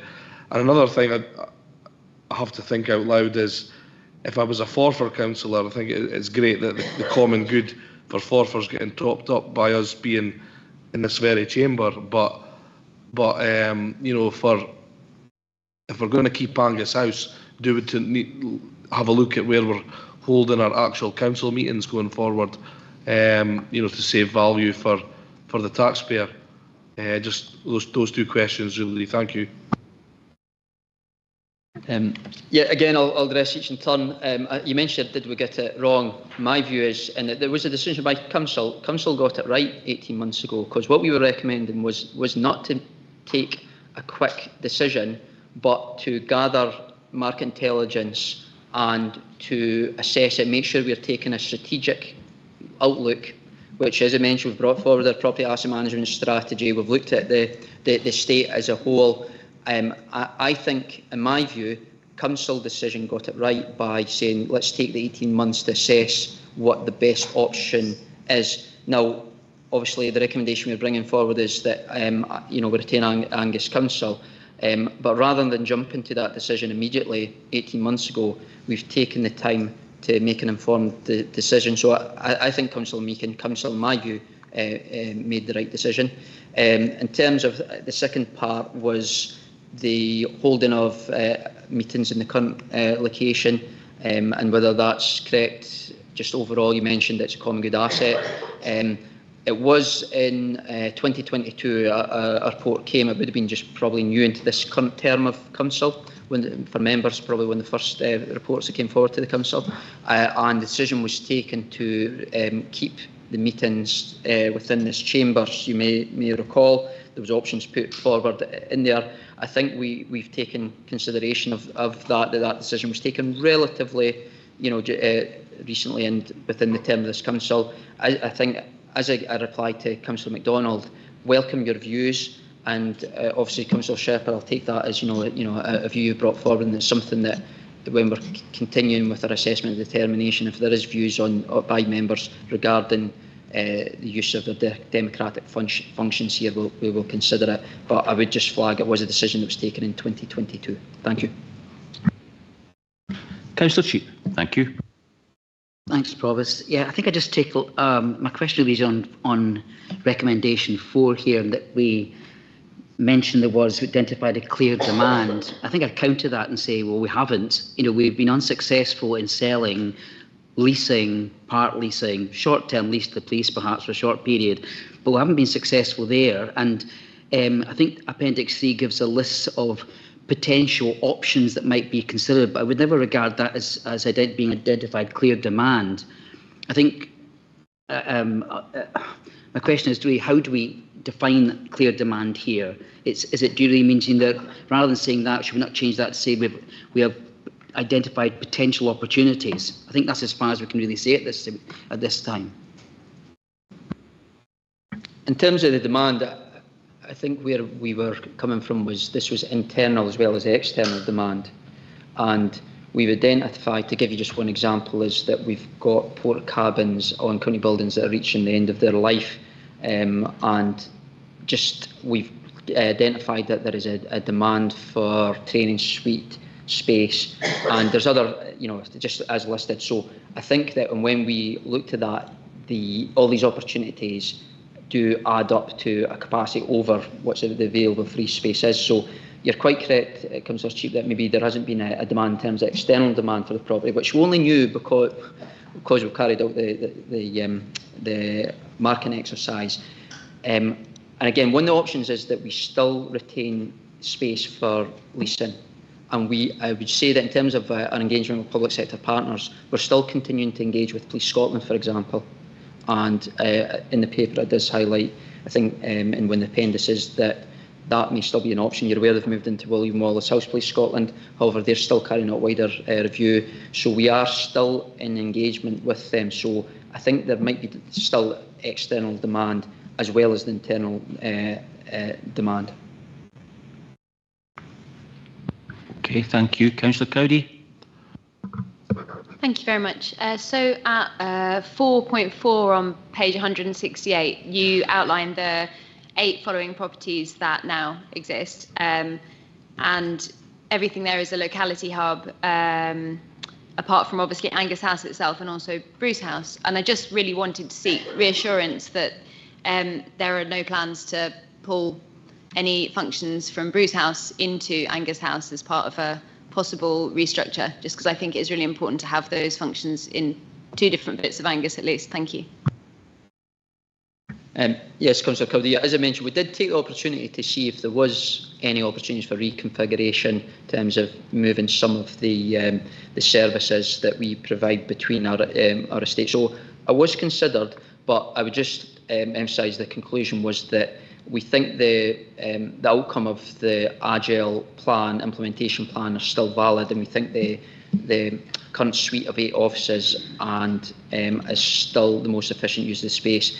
Part of that locality hub is that this is where our customers, some of our most vulnerable customers, need to attend, and therefore there's certain functions we need to have in Arbroath rather than move to Forfar, and vice versa, because at County Buildings we have similar services based there. So yes, just to confirm is that what the support essentially says is that yes, we're committing to the current arrangement. Thank you very much. Thank you. Councillor Proctor. Thank you, Provost. Mr Daly, I think you maybe remember the last time we had a property reorganisation, rationalisation, what you want to call it.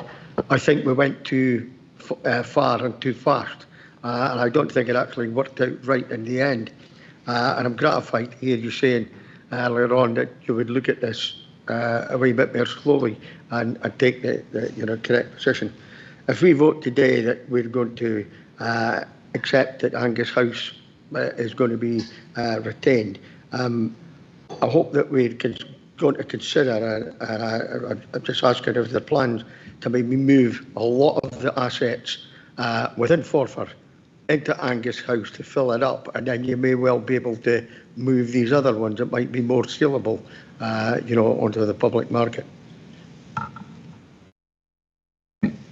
Yeah, I think as a general point, I take on board is that the need for care and not rushing into these decisions.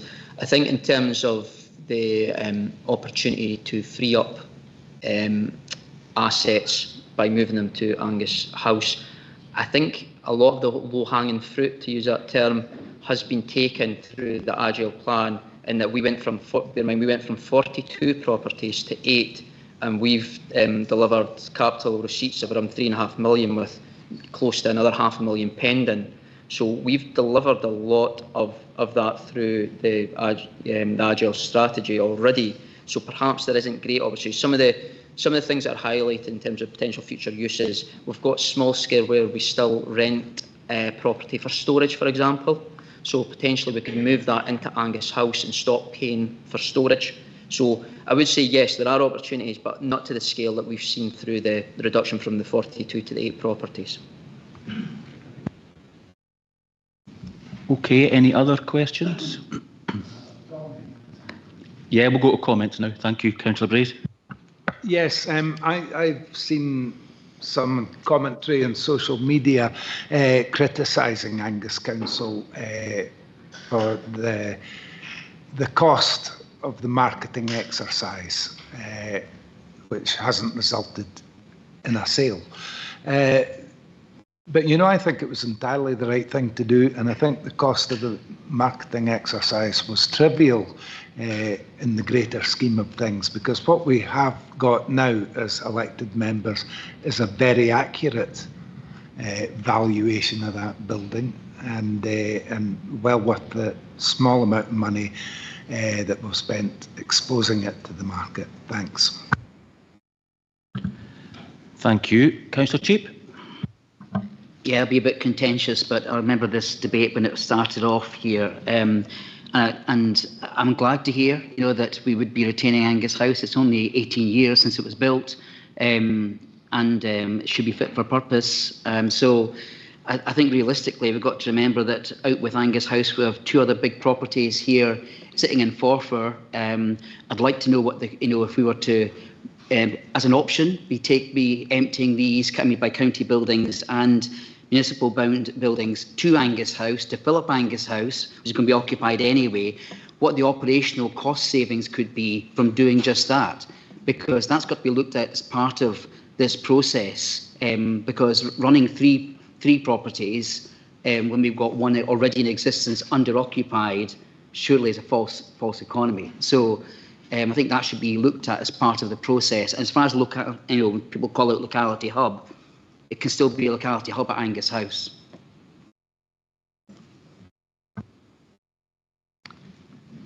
In terms of County Buildings is at capacity or near to capacity. We've got various teams from community alarms, criminal family and justice. We've got community meals.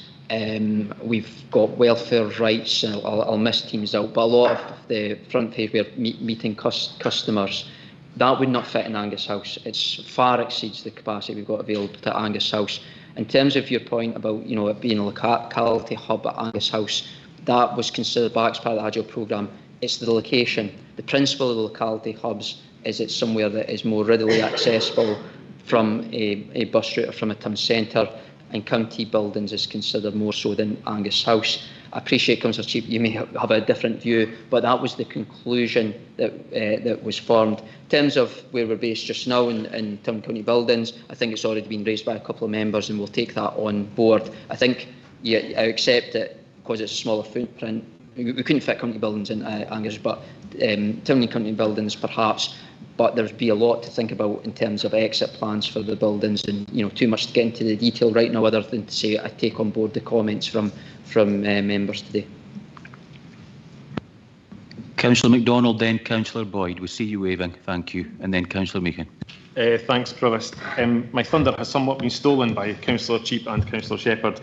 As the driver behind the previous option of trying to get us to move our chamber into Angus House, I still think that that's something that we should look, and I'm not looking to create a debate here on it. I think it should be part of Appendix 3 and the potential future uses. The rationale behind that is that this chamber and this building is costly, and I think it's inaccessible, and I kind of think it's unsafe for the modern world that we currently live in, and we're just one accident away from happening. If you can set up a custom space with proper sort of setup, I think that would be better. The reason I mentioned that is the Appendix 3 of potential future usage is somewhat disappointing. The idea that Angus House would be used for storage, and that is a medium prioritisation. It seems like a heck of a interesting concept for such a building. Some of the others obviously make a lot of sense, like the Porta Cabins being moved over, and the election requirements location. That makes a lot of sense, and obviously a lot of the other things are in there. I did have a slight concern about recommendation 5, I think was what I mentioned earlier on, that full authority is given over. I guess this is the dance between operational and what elected members should and shouldn't be doing. But given that Angus House is our flagship building, it's our HQ, our headquarters, and over the last 3 or 4 years, we've seen it used where we've had our vending machines stored in lobbies. I've seen outside organisations come and use our facilities, and it's not really reflected what they should be seeing when they go in our Angus Council's headquarters. I think it's something that we really need to sort of look at and have a fresh set of eyes when we go into that building, because it would be fair to say that when you walk into Angus House and there's weeds and there's litter and there's all sorts of stuff that all of us just walk by, I'm not sure that's acceptable. So when we're looking at the future uses of the building and where it needs to be and what it is, I think we should have some pride in Angus House. I think we should be looking at how we can utilise it to the best of its capacity. And I think that when we're looking at the viable options, we need to consider everything. And that includes elected member accommodation, elected member political chambers and things like that, but also from an accessibility point of view for the public, and being able to actually take a wheelchair in, or without having to go over, as we mentioned previously, the roller coaster situation here, or previously with Councillor Sheila Hands, where we had to walk her down the stairs, and by the time we got her down the stairs with the dog, we couldn't then read the motion in time because we had to come back up the stairs. The whole setup just needs to be relooked at. So I think this is an opportunity, like I say, not to create debate just now, but just have it as part of those viable options to have a look at how we do business for the future council at the next election at least. Thank you, Councillor MacDonald. Councillor Boyd, a comment? Thank you. Yes, Graham, thank you very much for the intensive walk around we did around all our buildings. It was very interesting, and it was very interesting to see how many places. So back to the comments about the Porta Cabins and so on. Yes, we will be able to do quite a bit of moving things out to Angus House. It's still a modern shell, and it's probably not as energy efficient. So to be honest, if some of it was used for storage, I personally, being someone that's been involved in properties for 40 odd years, I don't see it being a major problem. Remember, back to what Councillor Braze said, we were marketing it. We had to go through that whole due process to make sure, back to my advices in property, I market things all the time to make sure I'm getting what is the best value. In this case, is getting the best value for the Angus Council taxpayer. So I think we had to go through that process. So thank you very much, Graham, for doing that. And finally, back to what Councillor Cowdy said on page 168. It's also very good to see that Carnoustie still retains 2 locality hubs. And back to what Councillor Proctor mentioned about how we rushed at things 10 plus years ago. I wouldn't disagree with that, but Carnoustie actually retained everything. Every single property is still available for someone in Carnoustie. And so thanks very much to the men's shed in Carnoustie who are looking after the Panmure Centre. Thanks very much.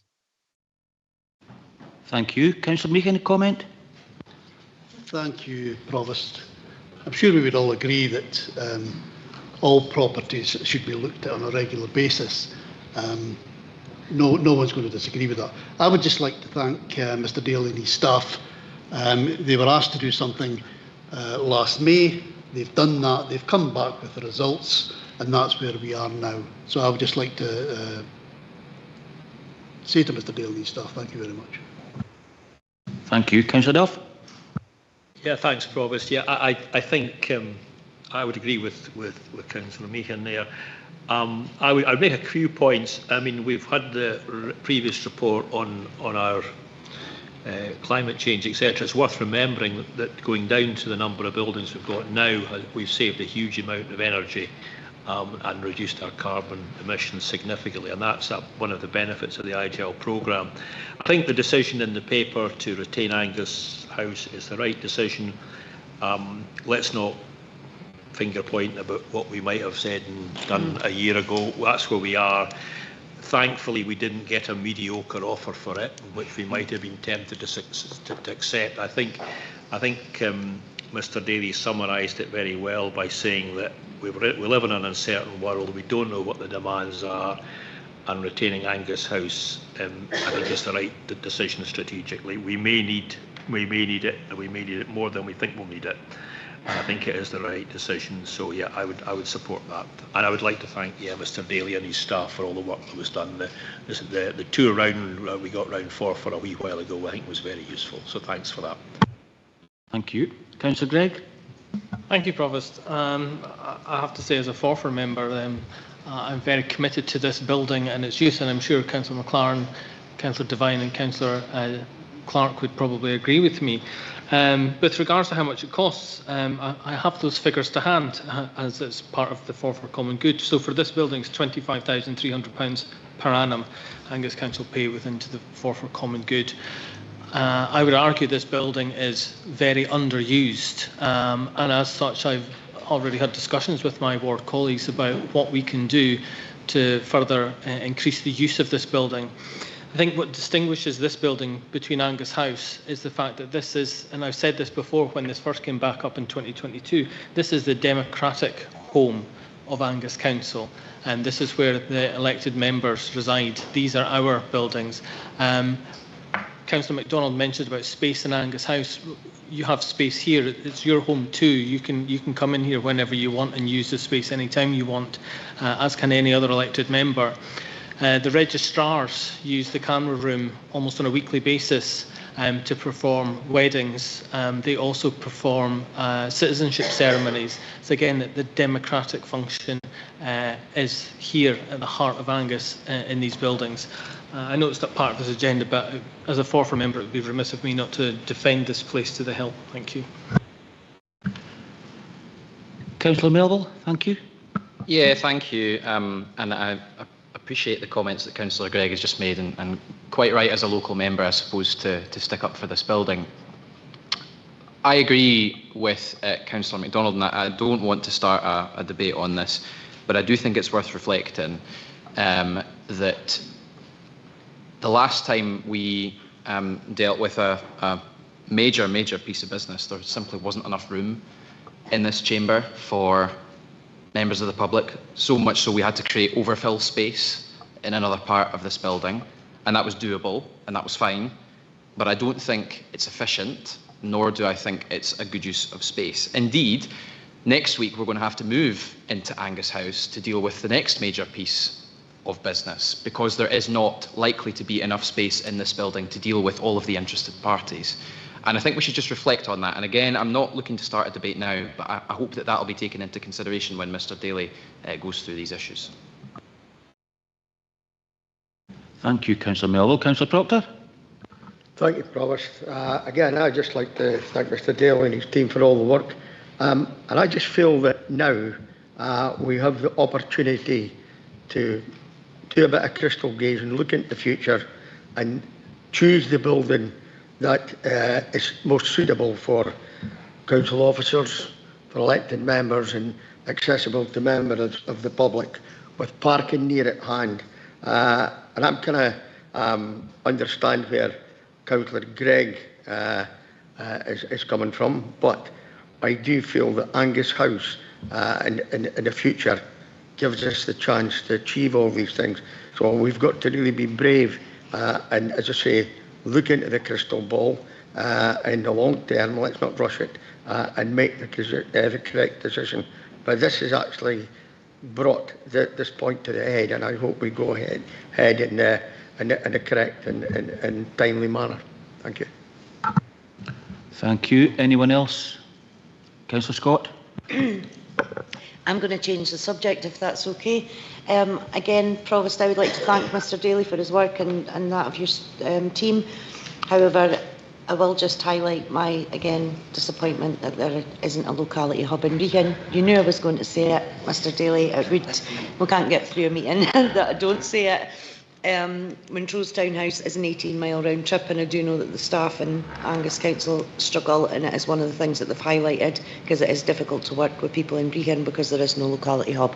So I'm not asking you to set up a locality hub, but if we could look at possible uses of other buildings, that would be great. Thank you very much.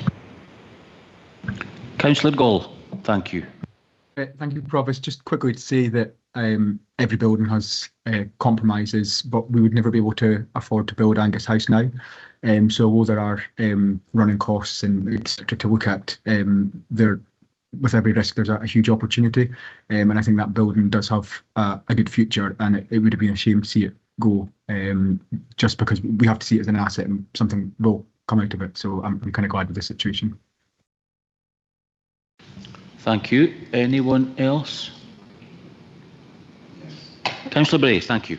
Yes, thanks, Provost. I wasn't going to say anything about this, but on Monday night I couldn't attend our group meeting in here because I wasn't fit to get up the stairs. I have a problem with my leg, nerve damage. There is no option for me to get into this chamber at 5 o'clock on a Monday night if that leg issue is there. And it goes back to what Councillor MacDonald said. You know, absolutely embarrassing in the 21st century what we had to do with Councillor Sheila Hand's democratically elected member for Montefieth and registered blind, having to shuffle her down the stairs and into a wee pokey office downstairs and then get her back up. I mean, that is just not acceptable. And I hope if this is ever considered properly, well, you know, we do have a disabilities champion, and I would hope that that person would have something very strong to say about the benefits of this chamber and its drawbacks. Councillor Gregg? Thank you. Just as a point of a clarification, that there are two lifts that connect the buildings. As Councillor Brace will probably be aware, when he was in the administration the previous term, and across the way there is a lift there that gives access to the chamber, so that for whether you have difficulty walking or if you're in a wheelchair, this room is accessible by wheelchair. If you're unable to access that part of the building after 5 o'clock at night, then I would recommend that you have a conversation with member services about being able to get access so that you can access the lift, so that you do have the accessible nature. Thank you very much, Councillor Gregg, but that is not acceptable to me. Thanks. Okay, thank you. Anyone else? Is the report agreed? Agreed. Thank you.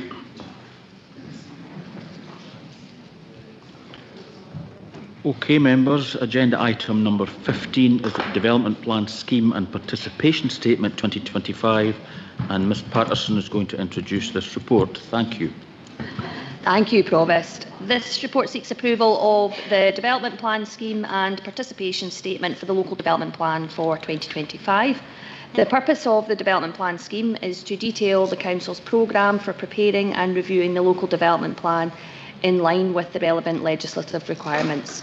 The participation sets out how and where people can get involved, engaged and consulted in preparing the plan. Both these documents require to be reviewed and prepared annually.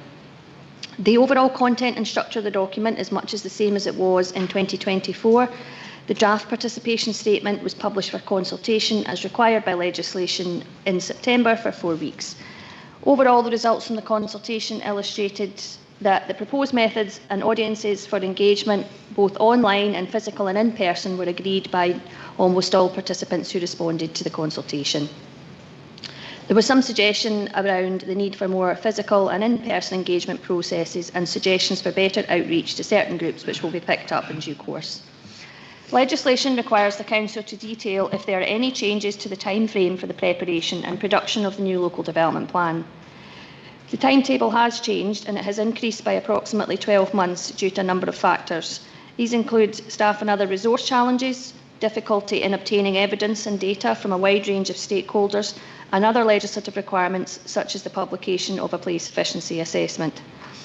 In addition to that, this reporters' decisions on other councils' gate check processes have necessitated revisions to several of our draft evidence report chapters to ensure that we are consistent with the reporter's interpretation of legislation and guidance. The impact of this is a number of authorities have had their gate check and process and their evidence report returned to them for further work. The impact of all of this is that the evidence report is now anticipated to be submitted for gate check in March 2027 instead of March 2026, and adoption of the new plan is now anticipated to be in September 2031 instead of December 2030. Despite these revisions to the timescales, good progress has been made with many of the draft evidence report chapters, a total of 9 of these having now been consulted on since last year. Members are asked to approve the responses to the consultation, the development plan scheme and participation statement for publication. I am joined by colleagues Anthony McGuinness and Fiona Milne to answer any questions. Thank you. Thank you. Any questions? Councillor Dawn. Yeah, thank you. I've spoken before about this and the engagement with community councils as part of this process, so it's good to see that as part of the plan, and I've seen some of that happening as well, so hopefully that can continue. But just in light of the motion that was passed earlier today around care experience, I think this is one of the areas as well where their input and role could be highlighted. So I just wanted to know if any of that has taken place already and what the next steps might be. Thanks. Thank you, Councillor Doran, and through you, Provost. The work has been programmed with children and young people, which is now a statutory part of the legislation, and that has specifically identified care experienced people as a group within that the team will be engaging with as part of both the local development plan and the wider police work. There's no specific, excuse me, there's no specific mention within the participation statement, so there is scope to amend that to make sure we make specific reference to care experienced people within that, and also to make sure that that's embedded in a future development plan scheme and participation statement as well, and also the associated consultation and engagement strategy for both the LDP and police work as well. We'll make sure that's included. Thank you. Any other questions? No comments? No. Is the report agreed? Thank you. Number 16 is the Pride and Place Programme and Arbroath Neighbourhood Board update, and Mr Lorimer will introduce this report. Thank you.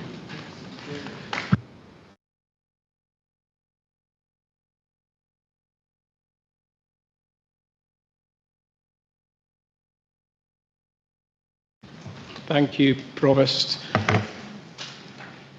Yes, this report provides an update on the UK Government Pride in Place programme. It was formerly called the Plan for Neighbourhoods and Long-Term Plan for Towns.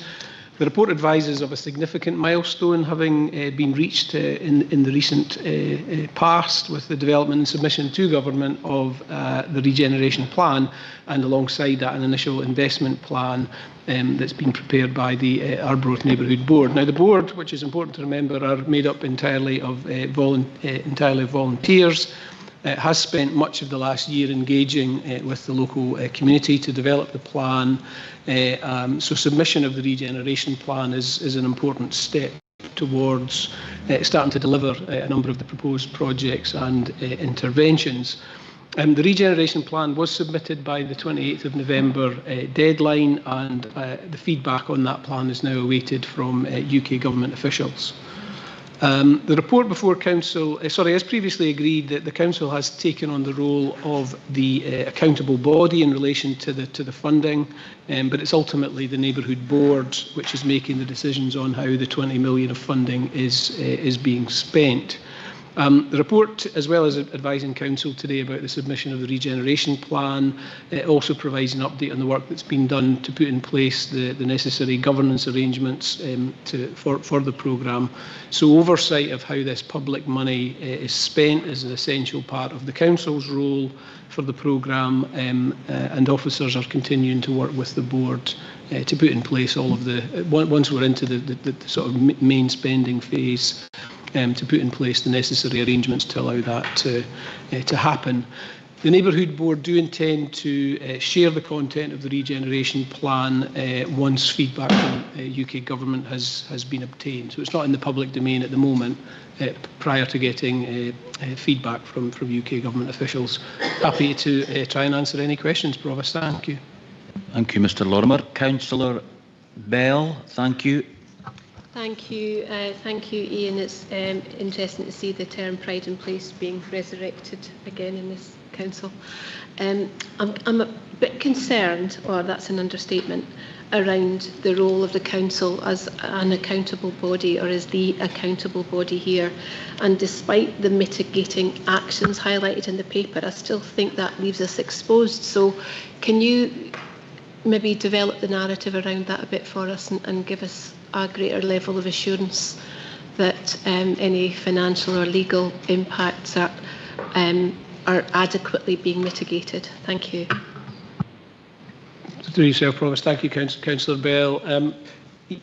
Yes, this arrangement is a little unusual. So normally what you would have, where you've got accountability and responsibility for a sum of money, you would also have full control over that. Now that isn't the case here, because the Neighbourhood Board, because of the intentions behind the Pride in Place programme, the Neighbourhood Board are the ones who are going to make the kind of key decisions on how the funding is used. And there is democratic representation on the Neighbourhood Board. It's important to remember that in terms of MP, MSPs and 2 local elected members. We don't have, I would say, quite all of the governance in place that we need to have yet. We have most of it. We've got a code of conduct, there's a conflict of interest policy, etc. As is mentioned in the report, we're also working on a memorandum of understanding. We also need to put in place a number of other kind of guidance documents, templates, and we also plan to provide training and briefing for Neighbourhood Board members. It's difficult for Neighbourhood Board members too, because they are volunteers. They haven't, they're unfamiliar with all the rules and regulations that go along with spending public money. So council officers will be supporting that piece of work. So before any of the significant projects and spend around the 20 million happen, we'll need to make sure that all of the governance arrangements are in place. And if they're not, then we'll not be going forward. So I would want to be, and I'm sure Mrs Watson from a legal point of view would want to be satisfied that we have the governance arrangements completely locked down prior to the 1st of April next year, when the programme proper or spend under the programme would begin to happen. So we've got lots of things in place already. There are still some bits of work to do, but my reassurance would be that we'll have all of that done prior to any significant spend being incurred. Councillor Durno, thank you. Thanks, Provost. Ian, regarding the projects that the Town Board might come up with, I just wondered if there was someone that was going to coordinate the ongoing costs of such projects, because it's great seeing projects, being discussed, but the planning implementations of these things, of going through planning and, as you say, maintenance or works that has to be done. As someone that's worked on a garden project recently, it's taken 5 years to come to fruition with just even getting a digger on a site. Is there someone managing to help with these projects to give them a realisation of how much costs will actually be entailed in them, and what will happen after a project is done, and who's going to maintain them? Because obviously our parks department are very stretched. Thanks. Thanks, Councillor Durno. Although there's been a huge amount of work done today and a lot of engagement with the local community, in a sense, identification of the projects and the ideas is the easy part. The delivery part is much more difficult and much more challenging. We know that as a council, try to deliver projects. So part of the next phase of work will be to look at the means of delivery, the sustainability, if there are ongoing running costs, how are those going to be met, etc., etc., etc. So there's a lot of those kind of delivery phase questions at this point have still to be answered, and we'll continue to work with the board to try and make sure those are answered before any. So we would not want a position where spend is going ahead without a clear plan about how if there's ongoing running costs, how those are going to be met, how this facility is going to be sustained, because that would be potentially waste public money. And I think from an accountable body point of view, we would have something to say about that. Councillor Devine, thank you. Thank you, Provost. It really follows on from that, actually, because, as you've said, all the board are volunteers, and as they move into the delivery phase, there really would need to be project management going on. And so I was wondering if they have been considering using some of their 20 million for staffing, because obviously the council staff can't do it. Yeah, thanks, Councillor Devine, and I didn't quite pick up that in Councillor Durno's point, so thanks for catching me on that one. So one of the things we mentioned in the report is around the resourcing. I'm a bit concerned about the resourcing. Delivering a big project, a big programme of work like this over a period of years will be resource intensive. So we have had some initial discussions with the board around how that would be resourced. Probably does need project management input, etc., etc. So again, one of the things, easy to identify the projects, how are we going to actually deliver it on the ground? So some of that work is still to be, and the approach to that is still to be bottomed out, but we do have it very much on the radar, because it's going to be challenging for the board, but it's also going to be challenging for the council. This is new and on top of all the other work that council officers have. Councillor Cruikshanks, thank you. Thanks, Provost. I'm happy to add a little bit more information there for Councillor Devine and Durno. So we hired a cost consultant a few months ago, and we have indicative costs for around 28 projects. And in addition to that, we are planning to hire 2 project managers going forward into the spring of next year.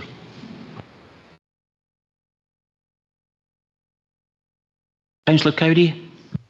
Thank you. Yeah, I was just following on from Councillor Durno and Councillor Devine's questions, just to plumb down a little bit more in terms of any ongoing costs. I'll use an example. If a project is agreed which has an ongoing cost and the council obviously can't afford to be picking up that cost on an ongoing basis, at what point would you be putting in a legally binding agreement to ensure that were there to be a conflict in the future about who's paying for it, we would be very clearly covered? Thank you.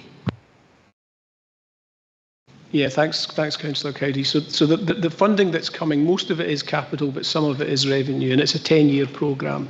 So even if there was ongoing running costs, it wouldn't necessarily be an immediate impact for the council. But those matters of detail about what happens beyond the 10-year programme will be things we'll need to discuss and iron out with the board, because, as you say, any ongoing revenue implication, there would need to be agreement that the council was willing to take that on and if not, then what the sustainable option would be.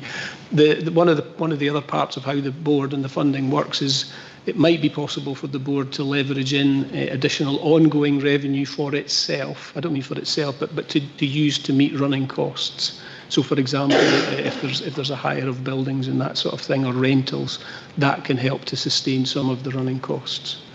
Hope that helps. Councillor Duff, thank you. Yeah, thanks, Provost. Councillor Devine asked the question I was going to ask. Thank you.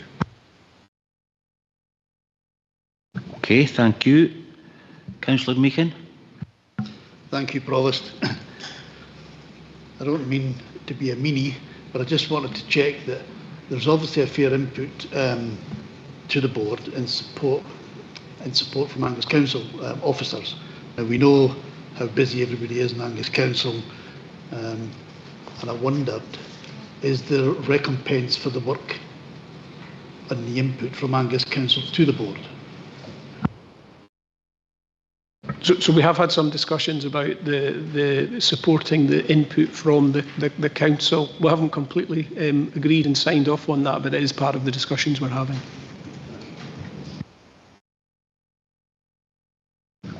Members, very shortly will be approaching 3 hours since the start of this meeting. Can we consider suspending standing orders until the conclusion of the business after this item?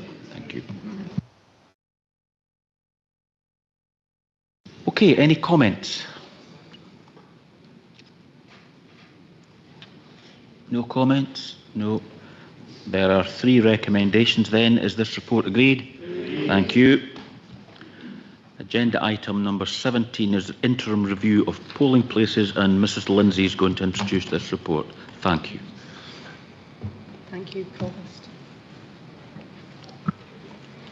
Thank you, Provost. This report seeks approval of proposed changes within the Angus local government area following the completion of an interim review of polling places.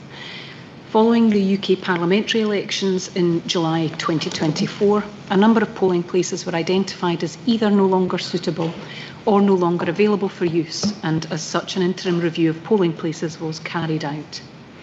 In advance of and whilst conducting the review, members of the election team have visited a number of existing and proposed venues and used the accessibility checklist that's provided by the Electoral Commission to assess the suitability of newly proposed polling places. Where venues did not meet the requirements of the accessibility checklist, they have been disregarded as an alternative polling place. The team also considered location relative to the previous polling place in making recommendations for members today. The consultation document was issued on the 26th of September to all elected members, to MPs, MSPs, our colleague returning and electoral registration officers across Dundee and Perth and Kinross, to community councils, local community groups and local disability groups. Consultees were invited to comment on the existing polling scheme and on the draft proposals which are detailed in the consultation document.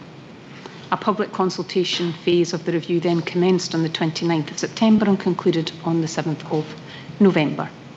The consultation document was published on our Angus Engage website and circulated through social media channels.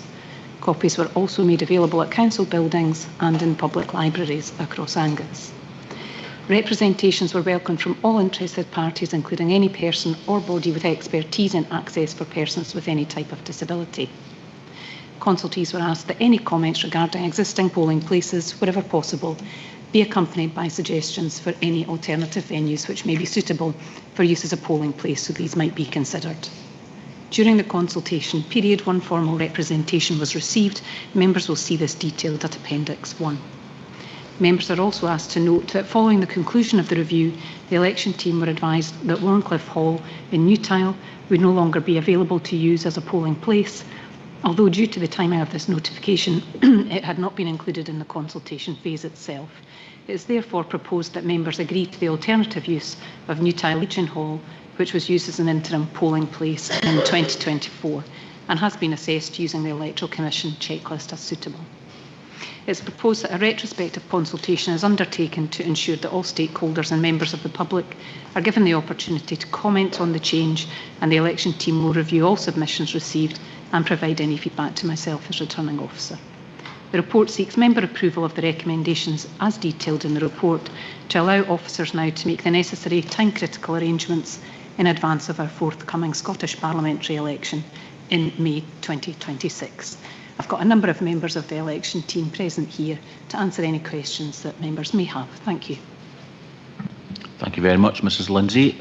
Okay, Councillor Melville. Thank you, Provost. And I had raised this with officers beforehand, but it was just to note that Tannadice and Oathlaw are in separate Scottish Parliament constituencies. I appreciate that's not uncommon, but I do have a little bit of concern about the potential for human error there. And those of us who were at the general election count last year may remember on what was a rather long night, the disruption caused by an Angus and Perthshire Glens ballot appearing in an Arbroath and Broughty Ferry ballot box. So I hope that we consider going forward whether or not we believe it's appropriate to have two constituencies voting in the same place. But my actual question is about the steps that we'll put in place at Tannadice Primary School to ensure that we completely minimise room for error as far as is possible, and if we could have an outline of that. I'm happy to come in, Provost. So my colleagues actually visited the building. There's separate access to the building which would allow us to direct the electorate via one door.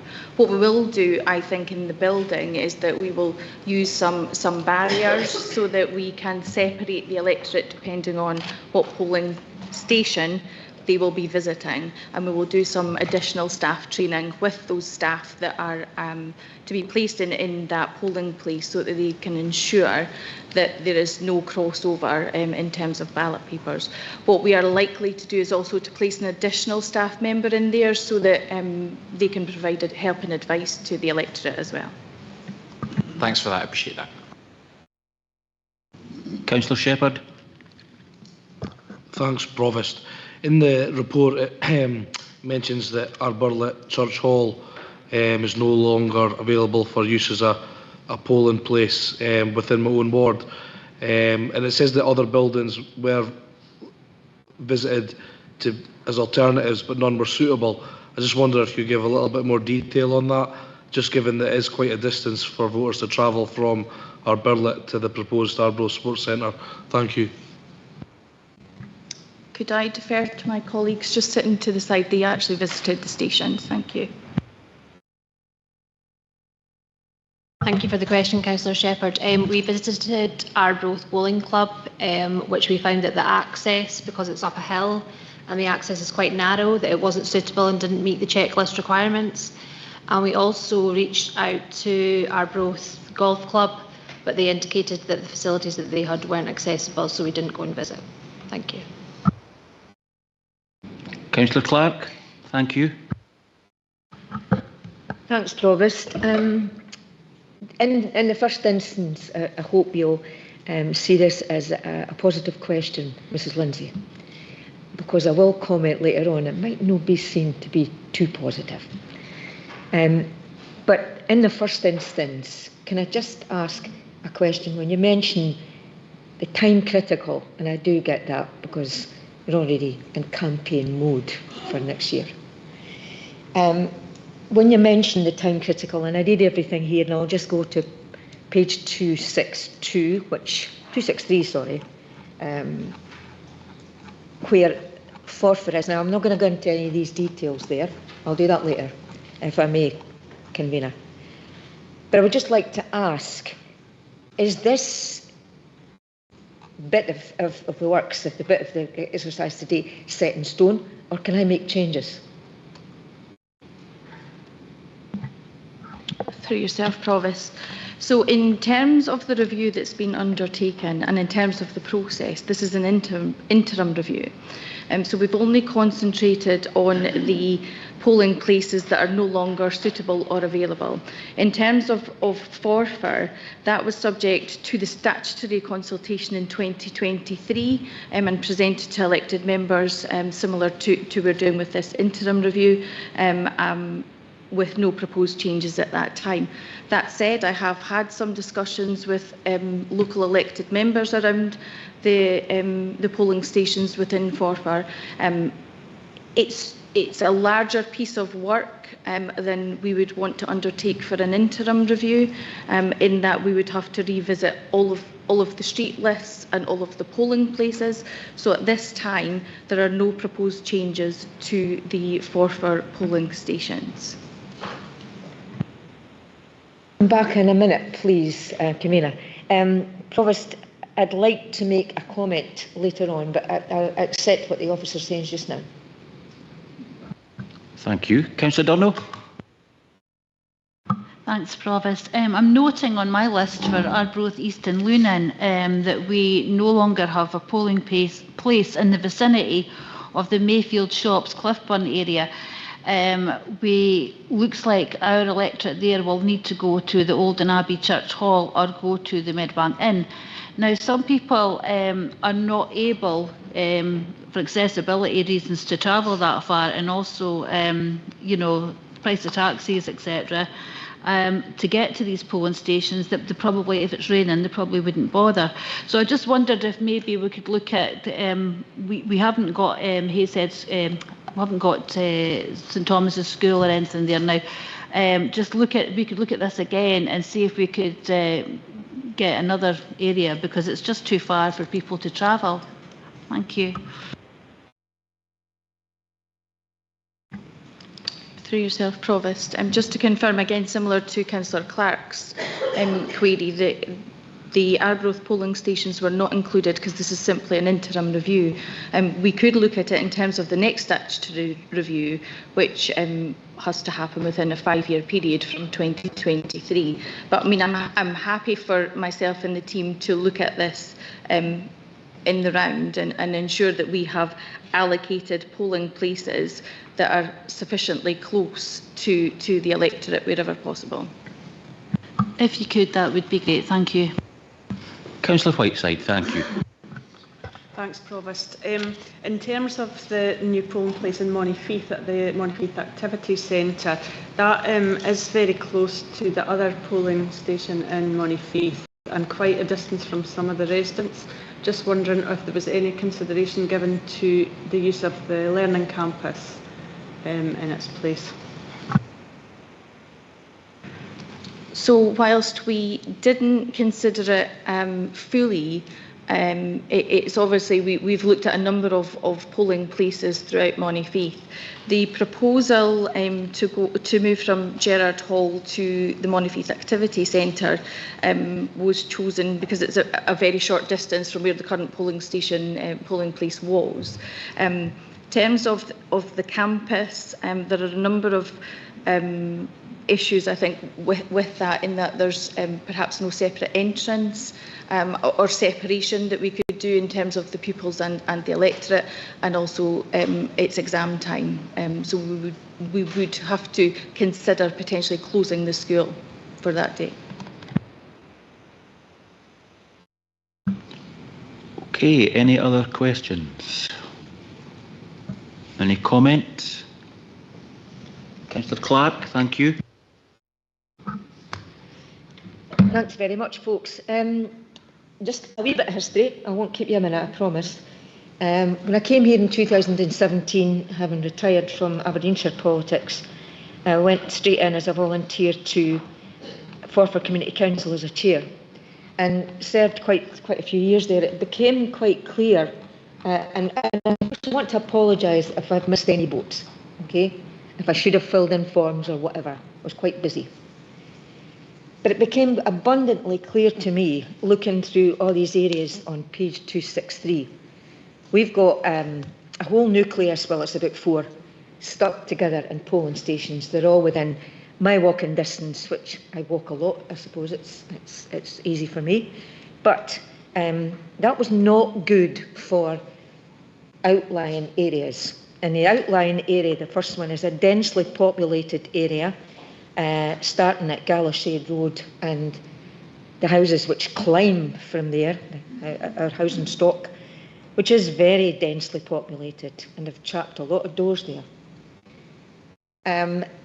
There is a wee church there, a Roman Catholic church, and there's a little hall which is associated, and there's a lot of good community work goes on in there, Provost. A lot of people attend there, as people will know. And I'll bring in my colleagues, Ian, Ross and Lynn in this, and I'm sure they've all noticed.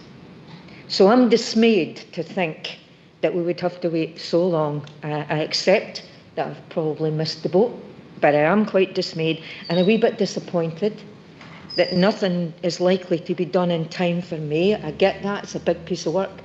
And again, I'll apologise if I've missed my input to this.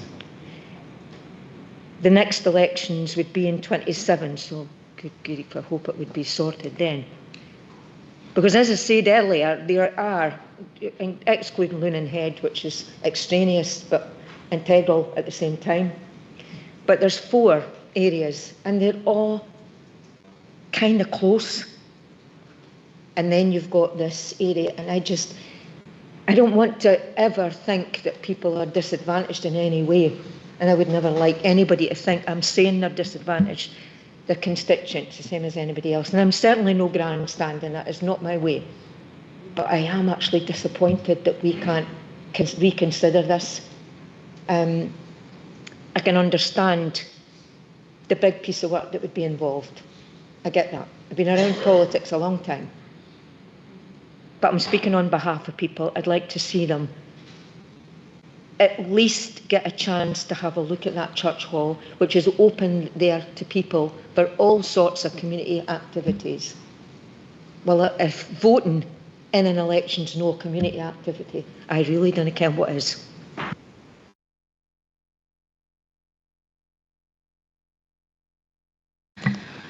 Thank you, Provost. Just to allow me to come in on that.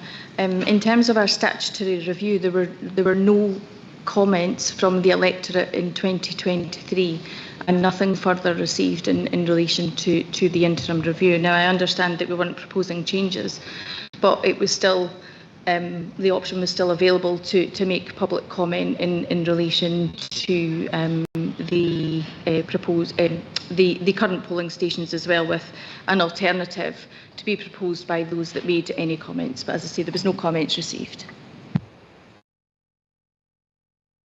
Okay, any other comments? No, we have the recommendations in front of us. There are 6 of them. Is this report agreed? Thank you.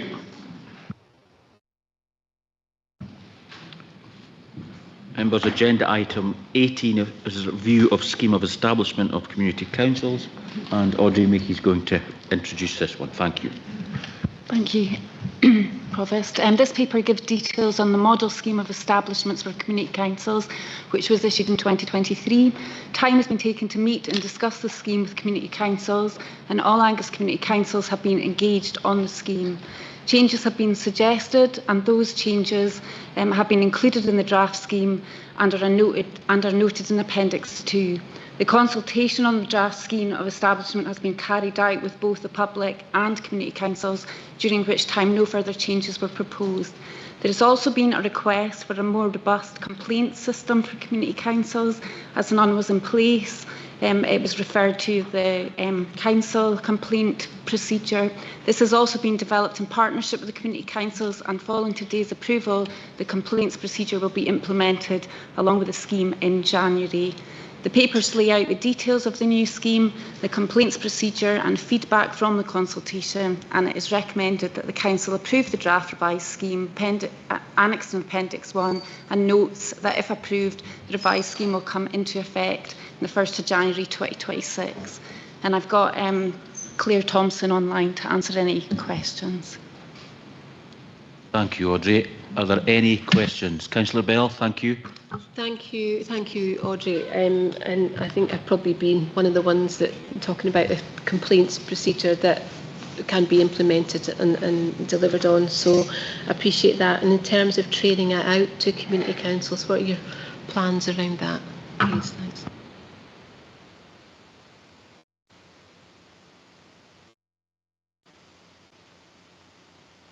Sorry, through the Provost, can we bring in Claire Thompson?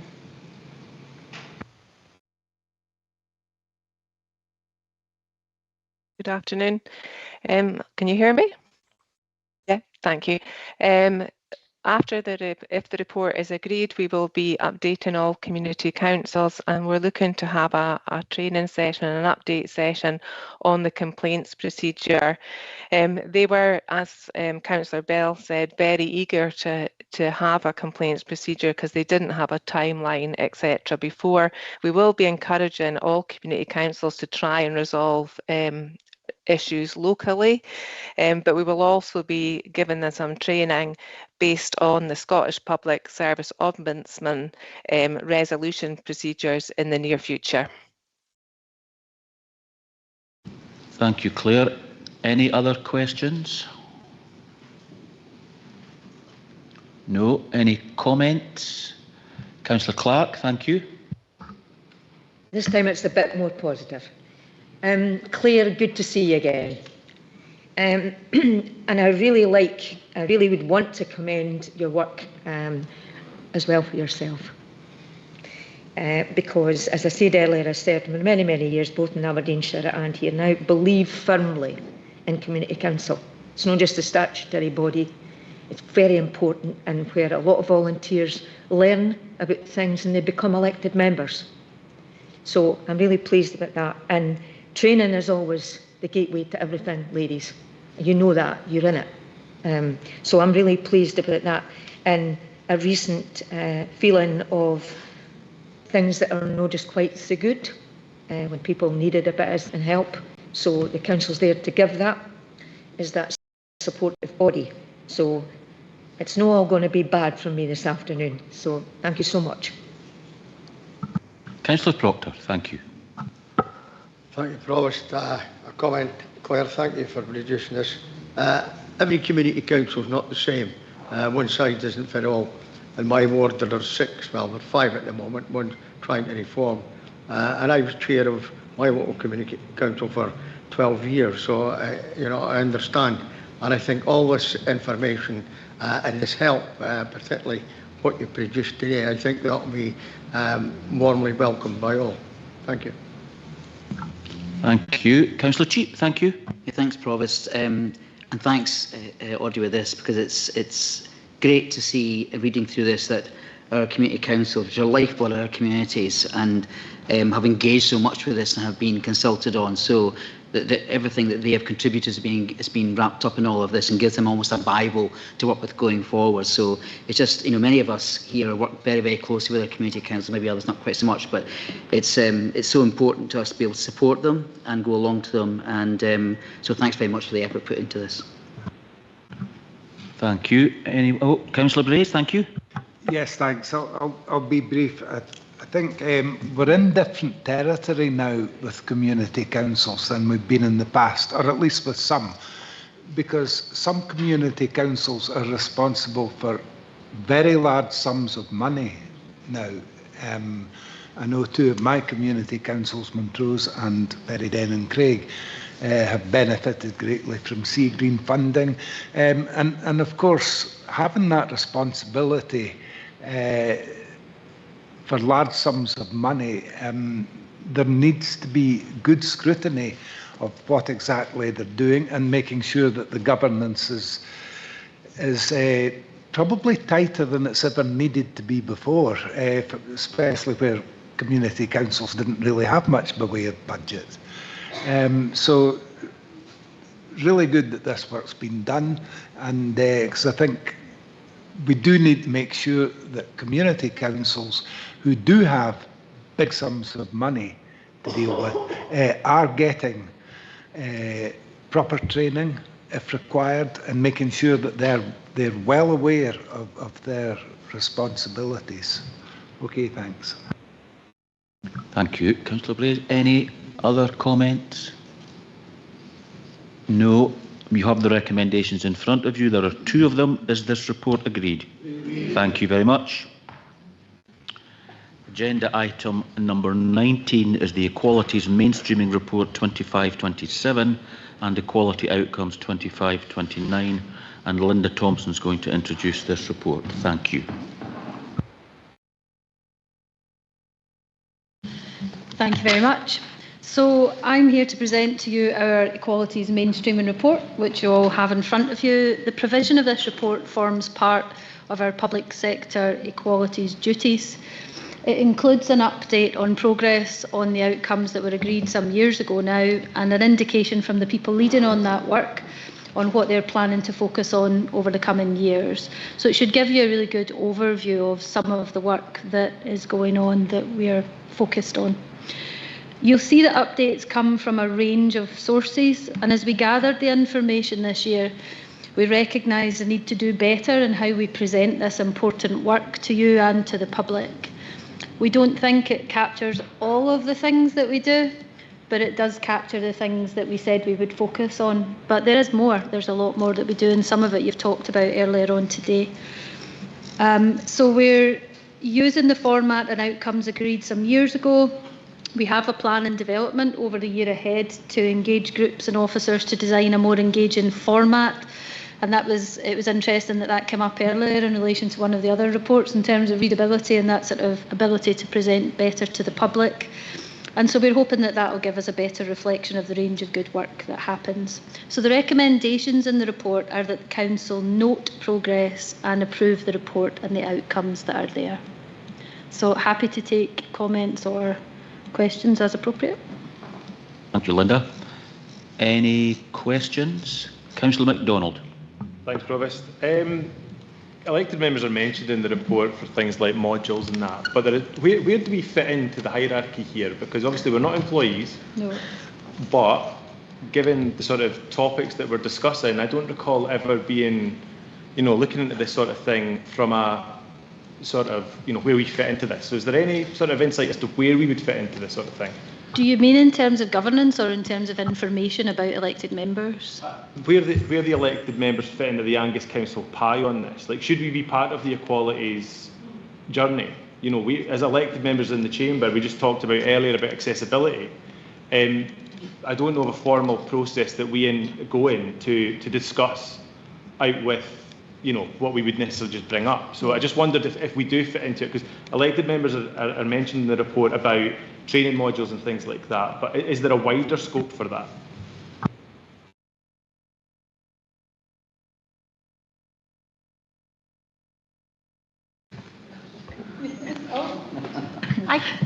Sorry, Linda. Do you want me to come in? I suppose in terms of decision making by elected members, clearly you have to, take equalities into account, undertake the equality impact assessment and all of the decisions that you make. I think you're maybe meaning in terms of you as, and obviously in any decisions that are made, with you as councillors and accessibility to buildings, it would be the same as really for Angus Council staff, albeit you're not staff, you're elected members, but the same consideration would have to be given to buildings, accessibility with your equipment, as would for staff. And I don't know if Linda wants to come in as well. The short answer was yes, really. You should be involved and you should know what the outcomes are, and you should be able to engage in a conversation about what you're doing through the work that you do as an elected member to support us in relation to those outcomes. They're yours. This is our collective work. So the example of like the Fit for the Future sessions, is that something that as elected members we should be provided input in, or is that just something that's purely for the staff and then we do it through policy and it's done in that sort of forum? Yeah, that's different. So that's one of the activities that we would undertake internally for our employees to make sure that we're considering equalities in the work that we do there. So that would be an internal thing. Yours would be more. So there's various updates in legislation in the paper that you'll see. So some of them would apply to some of the groups that you work with, some of the work that you do. So probably more along those lines. I'm happy to talk about it more if that's something you're really interested in. Councillor Durno, thank you. Yes, since it's getting near the end of the day, I've been nearly in this chamber 10 years, and I would just like to ask, when are we actually going to get a female portrait or painting in this chamber?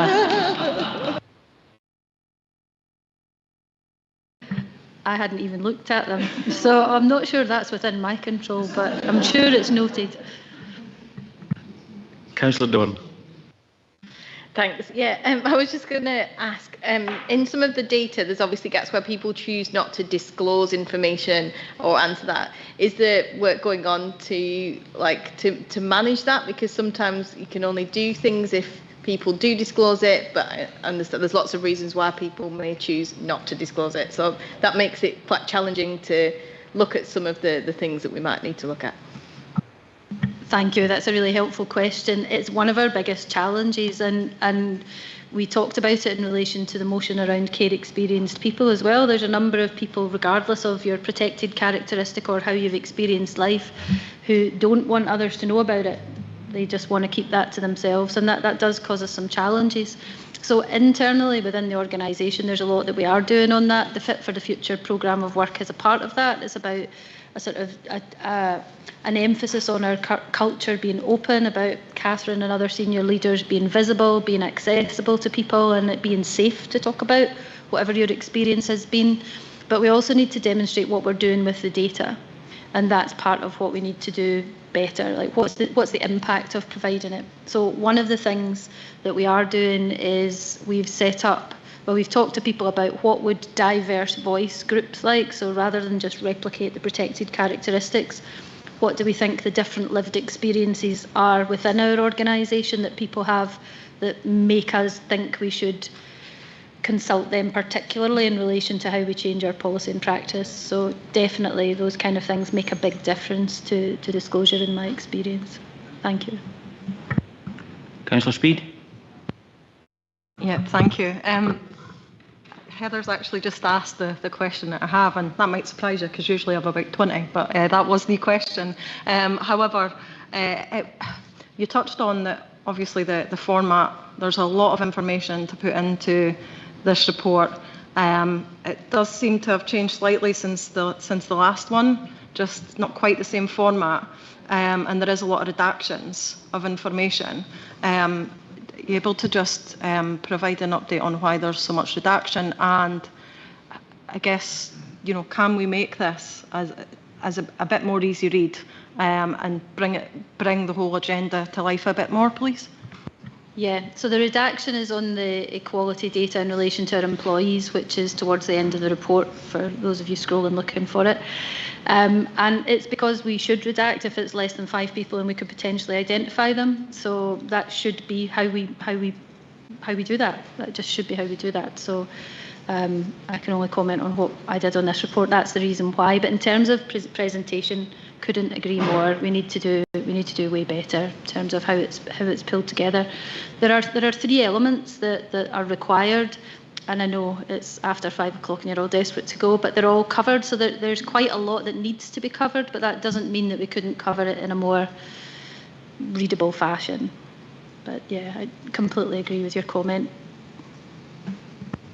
Thank you. Councillor Bell, thank you. Sorry, I do have a question. I've just found it on my papers. It's at the top of page 351, around the scams. It prevented 384 scams and made savings of almost £3 million. Should that not be prevented loss to the individuals of that amount of money? It seemed an odd way to phrase it, because it's not actually a saving. Can you see what I mean? Thanks. Yeah, I do, and I can feed that back. So the report is collected from all the different people who give us this information, so that's no problem. I can feed that back directly. Okay, thank you. Any further questions? No. Any comments? Councillor Speed. Yep, thank you. Yeah, there's obviously so much information within this report and so much that I probably could pull out and ask on and chat all day on. I think there's probably a lot that's not in here that is going on. I do know that there is a lot of work going on within our communities that's not in here as well, that is looking to support within the community, but also our workforce. But I think it's good to hear that there are going to be some kind of improvements and changes made to the format and to make it more accessible and easier. However, I think it's important to recognise that equality isn't a footnote, and our mainstreaming report and impact assessments should not just be paperwork. They are proof of our purpose within this council. And these reports tells us who benefits, who is left behind, and what we must do differently. They put a spotlight on the lived realities behind our policies and on the barriers faced by people with a protected characteristic. When done well, equality reporting is not just a tick box exercise, it's a tool of protection and accountability, a mirror held up to our decisions and a map that shows us where to go next. I would have liked to have seen within this report a little bit more progress in terms of our outcomes and where we go next, because it's very similar to what's been previously reported, and it really is an area that we must keep pressing in on and really trying to tackle and make a difference. We need to ensure that our recruitment, our leadership, our culture reflect the diversity of the people we serve, and it's about unlocking the potential and removing the barriers for the people within our communities. These reports should not be afterthoughts on our agenda. These reports should be our moral compass, a legal duty, and an opportunity to continue to work to eradicate inequality. Thank you. Thank you very much. Any other comments? No. 2 recommendations in front of you, members. Is this report agreed? Well, that concludes the business, because we've already dealt with 20 and 21 have already been considered as part of items 11 and 14. So just enjoy your evening, and I'll see you all at some time next week, possibly. Well, I'll see you all on Tuesday. Can we stop the stream, please?